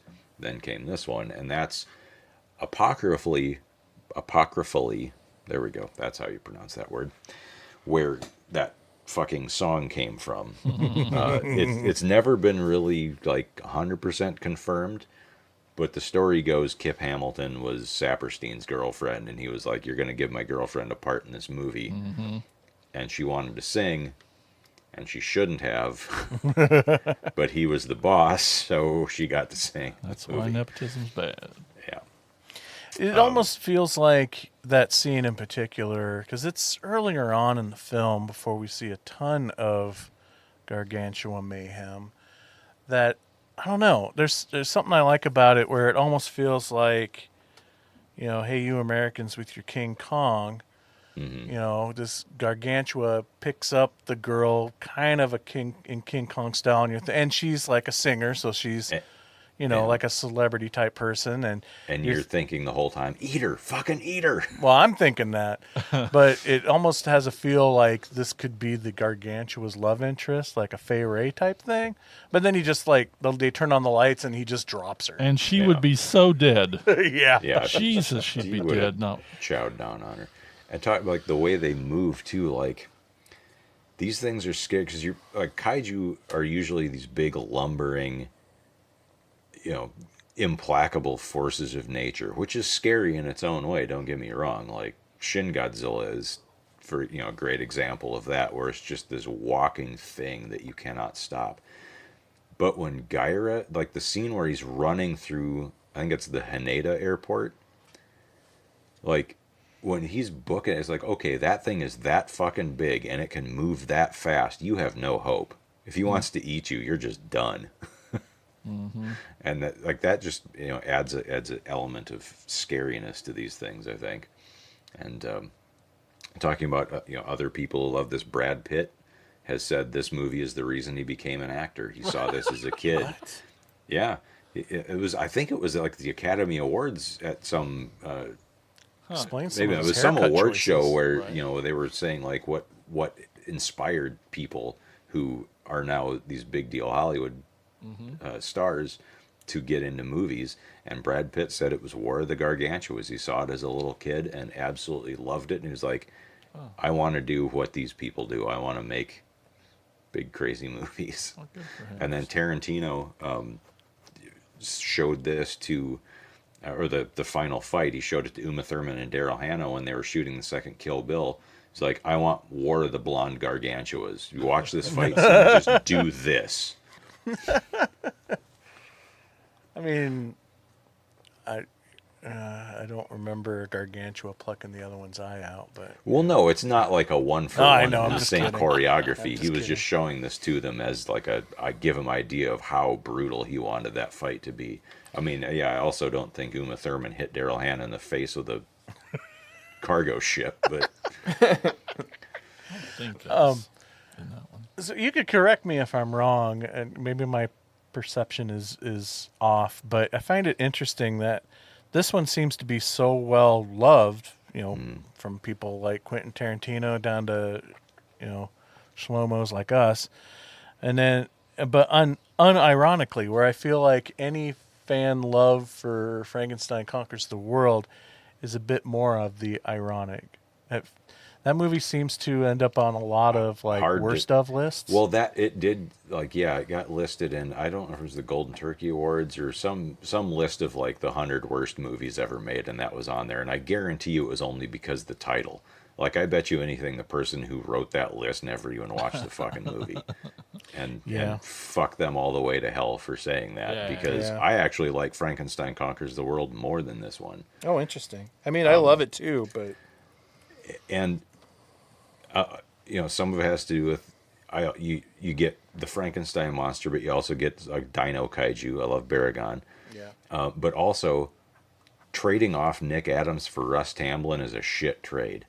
Because Nick Adams is awesome, and Russ Tamblyn fucking sucks in this movie. He visibly does not want to be there and is resentful at having to appear in this. I will Yeah, say you this kinda for see him, that. though, and he had that attitude for a long time. But I think it was in LA, there was some festival, convention, something where this movie was screened, and they asked him to come. And he was like, fucking what? Why? Well, okay. And he showed up, and all these people were coming up to him and asking for autographs and saying how much they loved the movie. And then he went to the screening, and everyone was cheering and going nuts. And he was like, wow, all these years I thought this was just some dumb piece of shit I did for a paycheck, and no one cared. And it turns out people like this probably, like, people are more passionate about War of the Gargantuas than they are about West Side Story. Let's put it that way. Yeah. And so he's kind of come around, and I think he's in his old age he's cool now. But yeah, for the long time he was very disdainful of this. Whereas Nick Adams, from word go, he was like, he loved Japan. Yeah. He loved the movies. He loved the people. He was thrilled to be there. He made an effort to learn something about their culture, and it was very nice. All the people who were in the movie with him, Yoshio Tsuchiya, Kumi Mizuno, who's also in this one, all said like how much Nick Adams, tried to fit in, tried to learn something about them, to spend time with them, and to go out on the town and have drinks and conversations and meet people. And they all said Russ Tamblyn was just a shitty, grumpy asshole the whole time, basically. So I would think I mean, that they didn't put it that way because, Japanese people are much more polite, but I would have thought that Russ would have appreciated this movie more once he hit the era where he's starring in Al Adamson movies. mm-hmm. I was just like, Yeah, man, he I wish I was probably back in wished- Japan. Right, exactly. Okay. Yeah. So awesome. War of the Gargantuas. Jason, what's our next film? Our next film, finally, a little not in the 60s. That's The other two, same year. I know, both Yeah. 66. Weird. Well, this one's from 1995.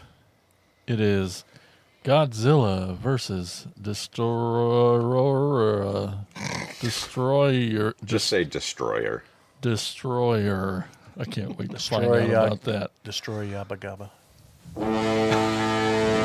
ゴジラ核爆発の危機ゴジラを東京に近づけようというのか本気でゴジラを倒す気があるならやるべきだこれがゴジラの最後の戦いになるかもしれないゴジラ対デストロイヤー生物出現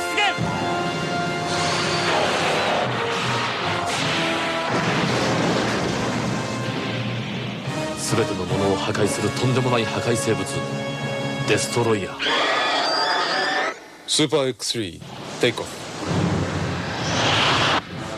悪魔の発明から全てが始まった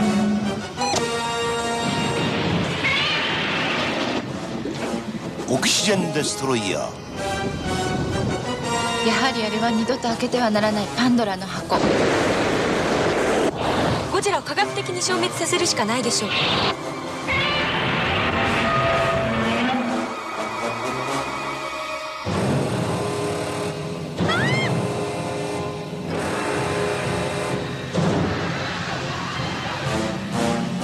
命の限界を超えて二大怪獣が暴走する奴は不死身なのかシリーズ完結ゴジラ対デストロイヤーゴジラシス I know that spoiled all of that, but in Godzilla vs. Destoroyah, the 1995 entry in the Heisei era, Tokyo faces its most apocalyptic threat yet. A meltdown is brewing inside Godzilla's heart. Literally, his nuclear reactor-like body is overheating, glowing a fiery red and threatening to explode with enough force to wipe out the planet. Meanwhile, scientists uncover a terrifying new creature born from the same oxygen destroyer weapon that killed the original Godzilla in 1954. This monster, named Destoroyah, evolves from tiny crab-like swarms into towering kaiju of pure nightmare fuel. As Godzilla's body reaches critical mass, his son, Godzilla Jr., perfect name, is drawn into the chaos, leading to a heartbreaking and explosive final battle that will decide the fate of both monster and mankind. First time watch for me. Man, I love this a lot. That is it called? Do they call him just Fire Godzilla? What do they call him? Burning Godzilla. Burning Godzilla. Fucking awesome. As soon as I saw him come on screen, I'm like, that's badass. Yeah, yeah, with those, what's that, like lava-looking shit coming, glowing his whole through his body. skin and those red eyes. Yeah, that was my favorite part too. I was like, what is going on? What did I miss? He's just always smoking and like, yeah. Oh yeah, and just the way they shot that. Smoking. Exactly. No. No. Tad said no. But the how the water's always boiling. It's always smoke everywhere he goes. They portray the heat well, I think, as best they can, and just it's a classic Godzilla. Just how they scientists and the people and the history with the oxygen destroyer and once I hear that theme music, I'm like, I'm in. I love it. Yep, it's just that's all so you goddamn good. And to me, I don't have a ton of Godzilla knowledge. I haven't seen them all. Don't hate me. I want. This encourages me to because it was good. To me, it helped bridge the gap and tell a good arcing story without not having to see. The first ones and the oxygen, those flashbacks were awesome. Getting to see those in black and white, they were well done, used sparingly, but I loved how they tied that in. And Cool. so 95, I'm like, well, that's great.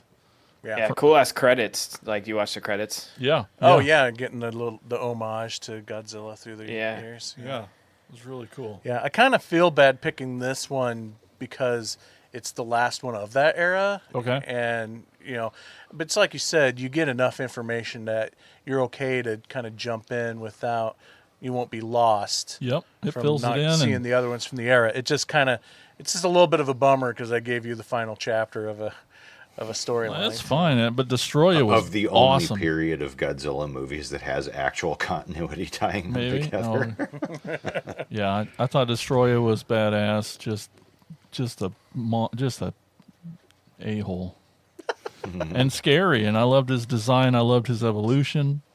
It was great. Dude, I can't think of another Godzilla movie where we get Godzilla within the first 30 seconds of the movie. Yep. We start off with okay, we're watching planes fly, airports, yay, this is cool. And then there's Godzilla, just instantly right away. And some cool. Did you like the part where, since that opening scene was set in Hong Kong, when they got the location shots for that they would mat Godzilla into later, they didn't bother to clear the streets, so there's just people shopping and shit. Well, this nuclear fucking nightmare is destroying the city behind them. I feel it's pretty realistic because by this point you would think the people of Tokyo would be just numb. But that's not Tokyo, it's Hong Kong. I mean, Hong Kong, they would just be numb to it. It's like, oh, here's Godzilla again. Okay. And I considered making fun of Tad during what we watched about dressing up to go to the movies, putting on the shirt, trying to tie. But Mike wore his Godzilla shirt tonight, so I'm wearing a Godzilla shirt too. Oh, you guys! Yes, one of about 40 that I have. I was gonna say it'd be weird if he didn't. So it's not really you dressing up, right? Yeah, that's just me dressing. He's actually shirtless. It's tattooed on his body. Yeah, on his chest. Yeah. Anyway, I liked it a lot. I'm all over on this one. I liked it overall, but I went into it. I've heard this title before. Looked at the poster, had not seen a trailer, did not know anything about it, and then when I hit play, it was this is 90s. I was expecting 60s, 70s, no. But then I was born in 85, so the 90s are my generation. So I'm watching this, and some of it was this feels very 90s. and some of that's good and some of that's bad. You know what I mean? Like sometimes it times the movie, like it ages the movie. Other times it's like, oh, I love the 90s. So it's like up and down for me. It didn't like kill the movie, but sometimes it took me out a little bit, like in the 90s stuff. But when we got to the actual, like, you know, it's like when they're in an office or in a lab or, you know, stuff like the restaurant. Shit like, on a computer screen. That's... Yes, exactly. Where it's like you're going back to the 60s and 70s. It's like, you know, you see that stuff, but it's like so far removed where you see 90s stuff where it's like that's old enough to, but still close enough. I don't know how to explain it, but it was sort of surreal because it's like that weird middle ground. But I still really enjoyed the movie. And like I said, when you got to the Godzilla stuff, it kicked ass. And it just threw me through a loop. I had no idea. I was not at all expecting that when I hit play to be thrown into the 90s. And it was just sort of like whiplash. Like, whoa, what? This is a 90s Godzilla? That's not Matthew Broderick? Okay. Yeah, I mean, you're not wrong. It's a very uneven movie. This was the last of the Heisei period. And... Koichi Kawakita basically is after they did, so the one before this was Godzilla versus Space Godzilla, and Koichi Kawakita basically said, we should end this. Like, basically the only thing we have left to do is to kill Godzilla. And they all kind of looked at each other and went, actually, we should just do that. Like, but we had to ask permission because this is still, it wasn't really Toho's cash cow anymore because, like, during the Heisei period, they basically put out a movie a year, and so the returns were diminishing quickly. And so they went to Tadao Takashima, who was their main producer, contact with Toho at the time, and said what they wanted to do. And he's like, yeah, I like that idea, but we need to go talk to Tomoyuki Tanaka, who was, you know, the father of Godzilla, essentially. He's the producer from Toho who got the first one off the ground, and he was a producer on every single fucking one of them up to this point. And I think he died like a year or so after this came out. So I mean, this was his final hurrah. And he gave him his blessing to do that. And so like it was a big deal. Like there was like, this is it, Godzilla dies. It was kind of like how they hyped up killing Freddy over here almost. Yeah. Like they took out obituaries in newspapers and had ceremonies, like tons of publicity. And but of course Toho said, but you can't actually kill him. You need to leave the door open, which is why you get that little bit at the end where Junior absorbs all the radiation and like you see Godzilla one final time. That's a beautiful shot. Him just revealed out of the smoke. Oh my god, I love that. So they'd been working on this for a few months and bounced around several different ideas about you know what could kill Godzilla. Like, you know, he basically built him up to be this ultimate monster at this point. What are we going to do?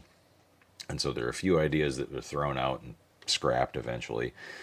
But so after World War II, occupying American forces took a cyclotron from Riken, which was a research institute founded in 1917 to help Japan keep up with Western advances in science and medicine, which is funny because they totally turned the tables in the intervening generations, and now they're way ahead of us. But they were afraid Japan was going to use this cyclotron to enrich uranium to make nuclear weapons.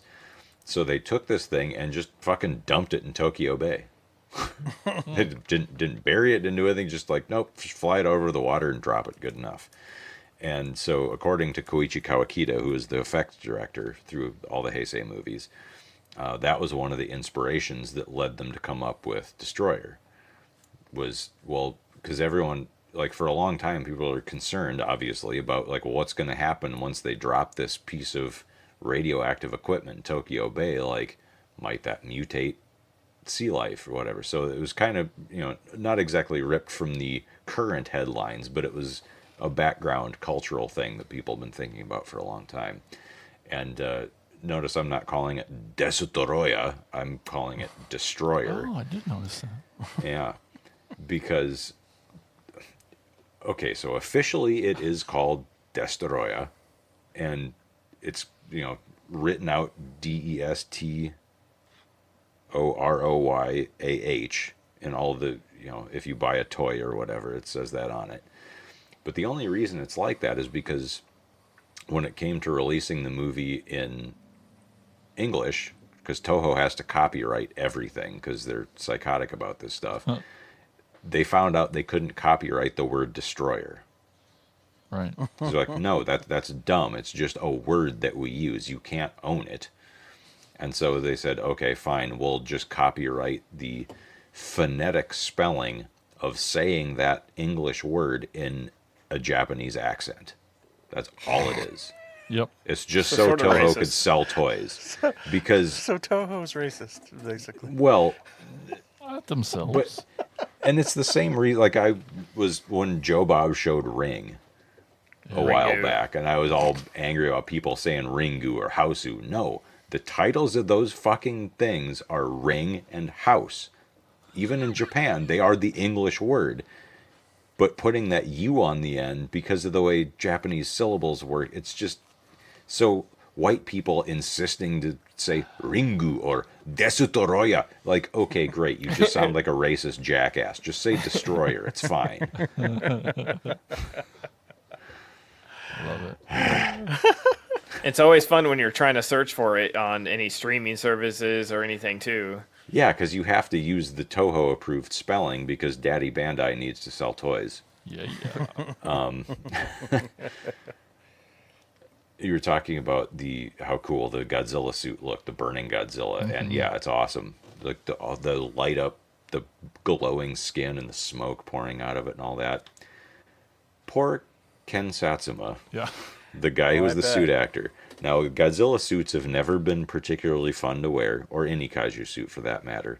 The original construction for the very first Godzilla, it was shortly after wartime. Resources were still scarce, so that original Godzilla suit was partially built out of concrete.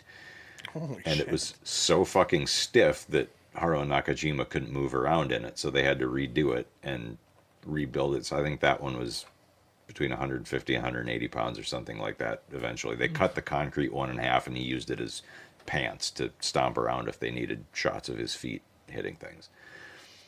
So, but technology improved, materials improved, and the suits got lighter and a little more flexible over time. But then the Heisei series came around, and one of the big changes they made was they wanted to make Godzilla look really muscular.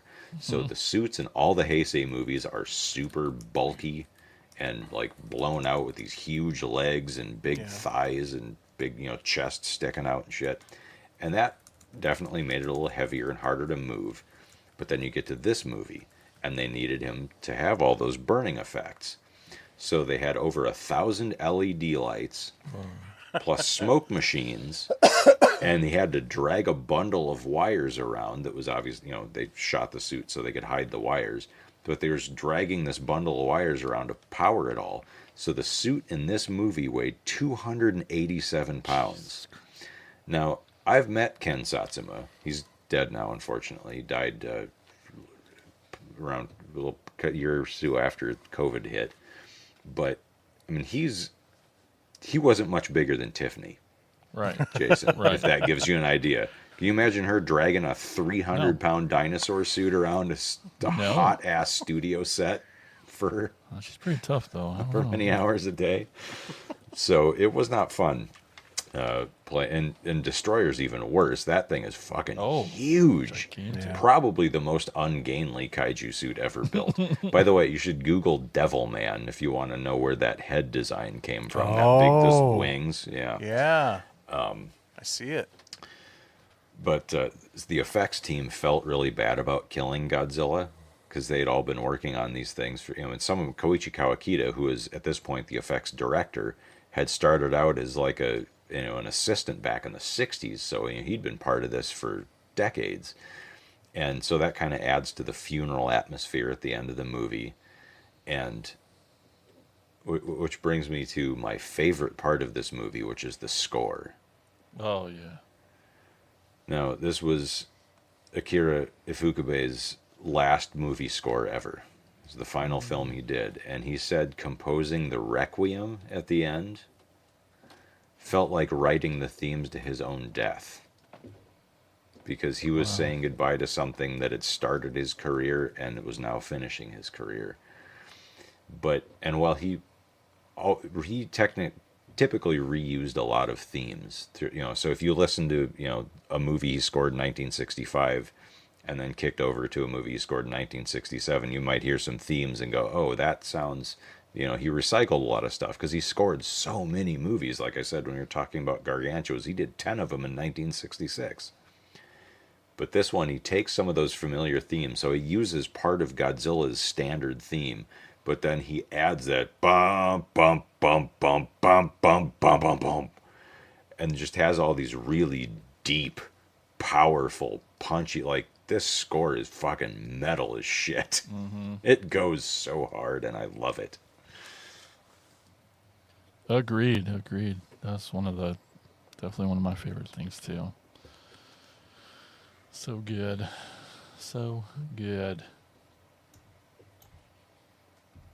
Yep. Woohoo! Yeah. All right then. Woohoo did it. Indeed. Oh, you got more trivia. Come on. How late do you want to be up? I mean, there's not a lot more, honestly. They crank these Heisei movies out so fast that there's... How many of these Burning Godzilla toys do you got? Well, he 4 or thought about 5. it, so okay, yeah. That's more than one. All right. Yeah, man, I love that design so much. 280 pounds. That's madness. 287, almost 300. I mean, it was a heavy goddamn suit. Oh, talking about my favorite part was the score. My other favorite part of the movie, the first appearance of the final form of Destroyer. When you get that shot of the wings spread out with the fire in front and behind, and it's just that silhouette with that just really sharp, harsh, atonal orchestral sting. You were talking about him being nightmare fuel. Like, that's the scene that does it. Like, anytime I watch this movie, I wind up rewinding that and just watching that first appearance a couple of times, because they've beat off the sort of aggregate, like the crab form thing. Yeah. And you think, like, okay, everything's fine, and then there's that huge explosion and you just see those wings spread out. And then he has that laser horn attack, which if you're playing one of the Godzilla video games, you want to play as Destroyer. You don't want to play against Destroyer, because he will fuck you up. That laser horn attack has some serious reach. Awesome. Okay, so there you have it, folks. We have a new segment we're starting on this episode where we are going to rank the films, which one's our favorite, all the way down. So, Jason, do you want to go first? Sure, I'll do it. And it's going to be controversial. No, I'm actually going to say Burning Godzilla's first. It ended up being my favorite. Maybe it's because I'd already seen the other one, but that's going to be all your guys's. But it's been a minute since I've seen a Godzilla film, and it got me excited to watch more and keep going. Fuck yeah. I thought you'd like the sound of that. Second, Brothers Gorganch. Definitely broke back and then Gargantuas. and then Daimajin is last. So. Daimajin, it's not that hard. Yeah, that's what I said. Tad, what about you? I like War of the Gargantuas first, Dalmatian second, and Godzilla versus Destoroyah third. So you guys know you're gonna have to see me in person eventually, right? Fucking nut punches all around. Promise. Brian? In the order they went on the episode, actually. Daimajin, Gargantua, then Destroyer. Okay. For me, it's Gargantua, number 1. It's probably always going to be. Daimajin is number 2, and Godzilla versus Destroyer is number 3. But what about the kills. This is going to be tougher. Yeah. Yeah. So, favorite kill of the show. Let's go in the same order. Jason? Oh, great. I'm going to say Godzilla Jr. Thank God that storyline's over. Just, I don't know. I couldn't remember any once we were done. So that's fair. This is like I seriously, that one guy who got stepped on. I don't remember. No, it's any kills. It's when you're talking kaiju films, it's like that again. That's why I like when they're of smaller scale, because when it's Godzilla movies, there's like million kills, but it's like swatting gnats at that point. Like, but yeah, Destroyer dropping Junior through the baseball stadium and kill that is Destroyer's such an asshole. Yeah, it's brutal. Tad, do you have a kill of the show? I liked all the Daimajin. There was a lot of great kills in that one. Yeah. The spike through the commander. Yep. That's mine too. That was fucking cool and pretty visceral for 60s. I thought that one stuck out to me. No pun intended. So, Brian, yours is the same, or? Yeah, Daimajin spiking Samanosuke. Anytime the evil fucking warlord politician asshole gets a 3-foot spike rammed through his chest, sign me the fuck up. Yeah. For me, again, I'm going back to the nostalgia of it, because just remembering how that made me feel the first time I saw the green Gargantua pick up somebody and just chomp on them.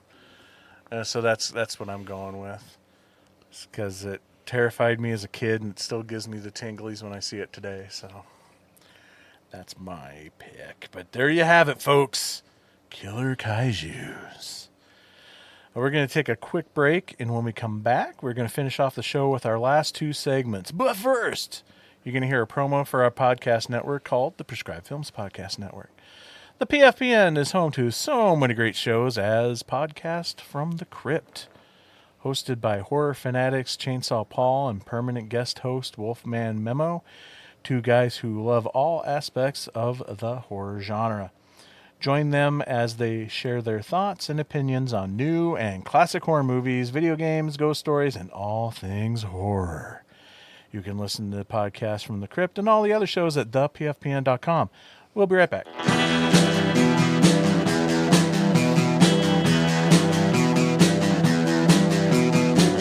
You're listening to the Prescribed Films Podcast Network, home to hundreds of hours of free podcast entertainment. The shows on this network all have a common goal, providing you with the best discussions about movies and other forms of entertainment media. The PFPN hopes to fill your earholes with audio joy. Visit our website with links to all the other amazing shows at www.thepfpn.com. Thanks for listening. Welcome back to the show. And now it's time to hear from you guys, the listeners. Here's Jason with shout-outs. It's time for shout-outs! Shout-outs! Shout-outs! Shout-outs! Shout-outs! All right, we asked, what are your favorite kaiju films? And you responded. Up first on the Attack of the Killer Facebook page, we got Attacker Tim Lennerer. The obvious answers, a shit ton of Toho stuff. Godzilla 54, Shin Godzilla, and Godzilla -1, most obviously. Pacific Rim is party in a box and a serotonin boost like no other. Cue the Winged Serpent is a typically weird and wonderful Larry Cohen joint about a resurrected Aztec god eating New Yorkers. The Monolith Monsters is, I think you just named them all. The Monolith Monsters is about kaiju rock formations and shakes out to be Earth versus physics. One of the most Lovecraftian movies not to bear the name H.P. Lovecraft anywhere in the credits. I fucking love that movie. Tim says he can say nice things about the Monsterverse movies, but really only the 2014 Godzilla and Kong Skull Island are top tier quality. Next paragraph. The oddities that aren't as good, but I love them anyway, Pulgasari, hell yeah. Yes. We did that one on the show back in the day. Yep. The North Korean kaiju film was made by a kidnapped director. Earth versus the Spider. Give me $20 on Earth. In parentheses. I'm good for it. The Giant Claw has the single stupidest monster I've ever seen in anything. It's delightful.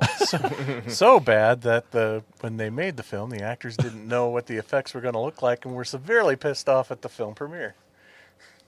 Inframan only has a kaiju in it for a minute or two, but I declare that it counts anyway. It sure does, Beavis. The X from Outer Space is inept as hell, but the monster design is pretty great. And finally, a moment of silent reflection as we all remember Yongari, the monster that bleeds to death from its asshole. That he's not joking. That actually happens in the movie. They poison the monster and it falls into a lake and the water turns red while the camera zooms in on his butt. Huh. It literally dies of anal hemorrhaging. I'm thinking Killer Kaiju 2. All right, moving on. Vinegar Syndrome just put it out on 4K. Of course. 4K of that. Up next, we got attacker Jacob McLaughlin says, obviously many Godzilla movies. My top 5 are Godzilla vs. Mechagodzilla, Godzilla vs. Hedorah, Godzilla 54, Terror of Mechagodzilla, and Ibara Horror of the Deep. Are those correct answers? Yes. Okay, he's got that's my top 5 too. King Kong is another obvious choice, but both King Kong vs. Godzilla and Skull Island rule pretty hard as well. Pacific Rim is one of the most imaginative and joyous movies of the last 20 years. Easily my favorite Guillermo del Toro film. I should give those another watch. Both the Daimajin trilogy and the Heisei Gamera trilogy are phenomenal. Yes. Heisei Gamera movies are probably the best kaiju movies ever made. Out over there. It's so great. Where am I? I also love Gamera versus Baragon, which is my favorite of the Showa era. The Host is one of the best modern monster movies. Agreed. And Inframan is pure tokusatsu euphoria. Gorgo is my favorite of the Godzilla copycat films. All good. Jacob's back in, on Tim's. Okay, the boys reading our shout-outs ought to take up the entire episode. You're welcome, AOTKP, said Tim to Jacob. All right, and then we got Nightmare Junkhead says, oh, nice. A recent discovery is Space Monster Wongmagwi. A South Korean kaiju film from 1967, which, amongst other things, features a little kid peeing in the giant monster's ear canal. Peak cinema. That movie is absolutely fucking unhinged. It was inappropriately considered a lost movie. It was never lost, but it was one of those things where if you wanted to see it, you had to fly to South Korea and make an appointment to go to their version of the Library of Congress and watch it. Like, it was always there. It just wasn't widely available. And then, of all fucking people, SRS Cinema, who normally specialize in, like, just absolute bottom-of-the-barrel shot-on-video garbage, got a hold of it and put it out in a really nice high-def transfer, and it's fucking insane. Yeah. You can watch it on Tubi, and y'all should. It's on YouTube. I'm looking right at it. Well, put a link in the chat. Looks really good, yeah. And then lastly, over in the group edition, our Facebook group, we have the Reebster. Mike Reeb says, Godzilla is too obvious. Gonna go with It Came From Beneath the Sea, some of Ray Harryhausen's finest. And I guess any Ray Harryhausen movie with a giant monster. Also, isn't that all Ray Harryhausen movies? Also, love me some Gamera giant flying turtle action. Finally, since I'm a bit behind, dinosaurs are like kaiju, so let's go with Fred Olen Ray and Jim Wynorski's classic Dinosaur Island. Why not pick Carnosaur, which is where that dinosaur came from? I'm just so mad that in 2 episodes now, nobody picked Carnosaur. Dang it. John Carl Buechler got a lot of mileage out of that dinosaur. All right, well, we're not done yet. We got a couple voicemails. Let's listen to those. Hey everybody, Attacker Brian here. So if you've lasted this long into this episode, you've probably had to get a good night's sleep, drink lots of fluids, and clean your ears out so you could hear Brian Clark talk for 18 plus hours about kaiju movies, if not longer. So my goal is to make him proud with my list of things you should check out. The first being Big Man Japan from 2007, the mockumentary about a guy that turns into a big man. He fights kaiju. That's a fun And then ass from movie. 2019, Howl from Beyond the Fog, which is a short film that I own from SSR Video, and they do a lot of great foreign kaiju stuff, so definitely check them out.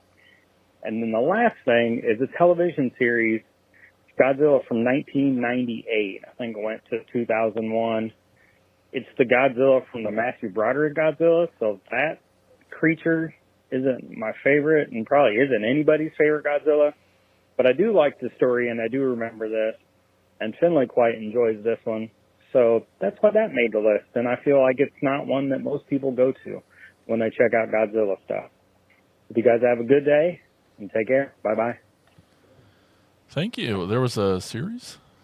Yeah, there was an animated series based on the 98 movie that's actually good. Okay. So they redeemed themselves. They totally redeemed themselves. Yeah, well, that Godzilla design did. Matthew Broderick had fuck all to do with it, thankfully. Next voicemail is from Bill. Hey guys, it's Attacker Bill here. I haven't called in a few weeks, but I just saw that this was a rather interesting topic that I actually quite a bit enjoy. I guess we're talking about kaiju this week. So, obviously, got to talk to the two big dogs in the room, Godzilla and King Kong. You can't go wrong with those guys. Neither one are dogs. I know I may be in the minority here, but I absolutely love the legendary version of both these characters. I think they nail the actual character of them and who they are as individuals and personalities amazingly well. Plus, they look fucking badass, so that's always hard to mess with. And the classic versions are great too. Dark shout outs, I guess, to the Peter Jackson Kong. I love that version, and you know what? I'm going to catch hell for this, but just because of when it came out and my age, I said I have a soft spot for the Roland Emmerich version of Godzilla. I know it's barely a Godzilla, but hey, still a kaiju, right? Okay, cool. Let's see what else. Oh yeah, Pacific Rim. Fucking adore those movies. So I guess and that to me is kaiju, right? Counts. And then a weird vote for a kaiju, but don't think it's just the shark movie. Is the Meg? I think that's a kaiju because it's a gigantic killer fish. So that to me, that looks like it's a kaiju. It's not really just a big shark, right? And we don't talk about the Meg too. Anyway, moving on. And then also, the first one. Last but not least, my favorite two kaiju are these guys that storm and stomp around the Midwest. Some folks know them by many different names, but I know them as the Bubble Boys.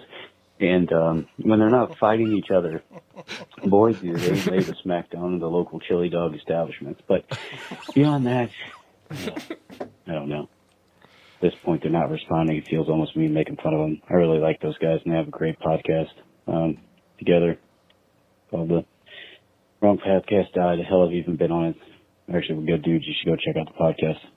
Anyway, they smell like burnt broccoli. But, yeah, hey, that's about it. Keep up the good work, guys. And, yeah, I'm so excited for a kaiju episode. Bye. I love how he almost gave a compliment.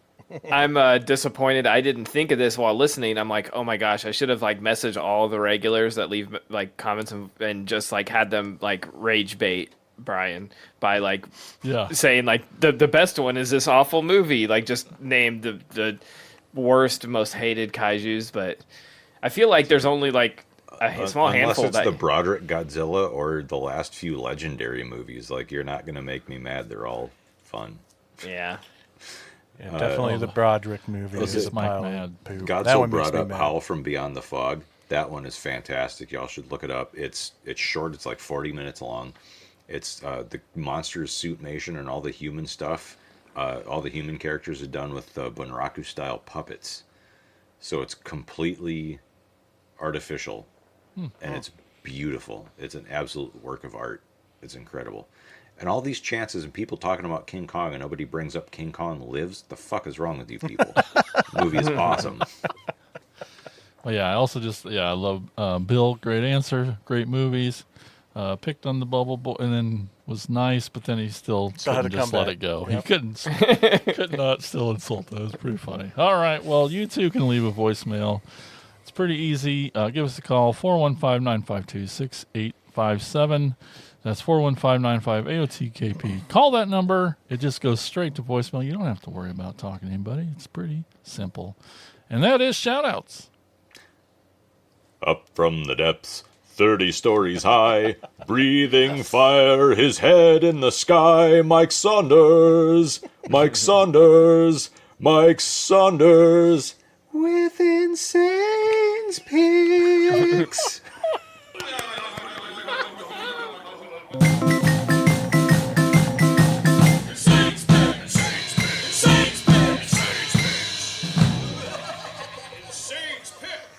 My segment is kind of the equivalent of Godzuki. I understand that, yeah. So I once again decided to theme Insane's Picks to our show's topic. I picked a film that features the most terrifying kaiju ever. When he comes, sirens wail. Mournful drones of babbling fail. Thunderous gnashing firestorm, flames illuminating his form. I'm talking about the Tyrant King, Gorgor, and the movie Gore, Phallus in Wonderland from 1993. Phallus in Wonderland, yes, I'm going to keep saying the title as many times as possible, is a film made by the costumed metal band Gore. Someone has stolen Odorous Urungus's Cuttlefish of Cthulhu. Who could have done such a dastardly deed? I guess that doesn't matter at the moment because Gore is too busy celebrating the upcoming birth of Gorgor. Gore's manager, Sleazy P. Martini, tells Gore to come to New York to shoot a commercial for Gore cereal, now with more crack. Turns out the morality squad, led by Grambo, are the ones who stole the cuttlefish and put it on trial for obscenity. The verdict is death to Gore, and it's up to the morality squad to take Gore down. After Gore defeats the squad, the city is quickly attacked by Gorgor. It cannot stand that anyone else tries to enslave humanity besides Gore, so the members of Gore grow large, a la Mighty Morphin Power Rangers, and fights Gorgor in a classic kaiju fight to their song, Gorgor. Phallus in Wonderland was Gore's first attempt at a movie. It was a tie-in to their latest album at the time, America Must Be Destroyed, and the movie contains many songs from that album. The film is full of do-it-yourself foam rubber makeup and monster effects with plenty of gore, blood, and other bodily fluids. The film contains many of Gore's sophomoric take on social commentary. In particular, censorship, as in real life at this particular time. There was controversy around Odorous Urungus's bizarre-shaped member constantly being exposed. In the ultimate bizarre turn of events, Phallus in Wonderland got nominated for a Grammy for Best Long-Form Music Video. Sadly, they lost to Annie Lennox in her video for Diva, but hey, Gore was at the Grammys. The movie is utter chaos, which is basically, Gore in a nutshell. Its story, its direction, its camera work is kind of all over the place. Can be a little annoying at times with the handheld close-ups and poorly edited shots, with all the action shots against a green screen, poorly chroma keyed, and then with bad audio on top of that. But hey, maybe that's not for you. I still love it. If you're like me, you like the do-it-yourself, no fucks attitude filmmaking, then you must see Phallus in Wonderland. Cool. Okay, so that's it for the show, folks. There you have it. Killer Kaijus. That was a fun one. Yeah. And unanimous. Everybody liked these movies. I know. When's the last time that happened? I don't know. All 3 stars from me on Letterboxd. Yeah, weird. All right, so you can follow us on X, YouTube, Discord, Facebook, Threads, TikTok, Be sure to become an attacker by go to jointheattackers.com. Leave us reviews on Apple Podcasts and all that fun stuff. So thanks, everybody, for listening. We'll talk to you next time on Attack of the Killer Podcast. Oh no, could this be the end of? Attack of the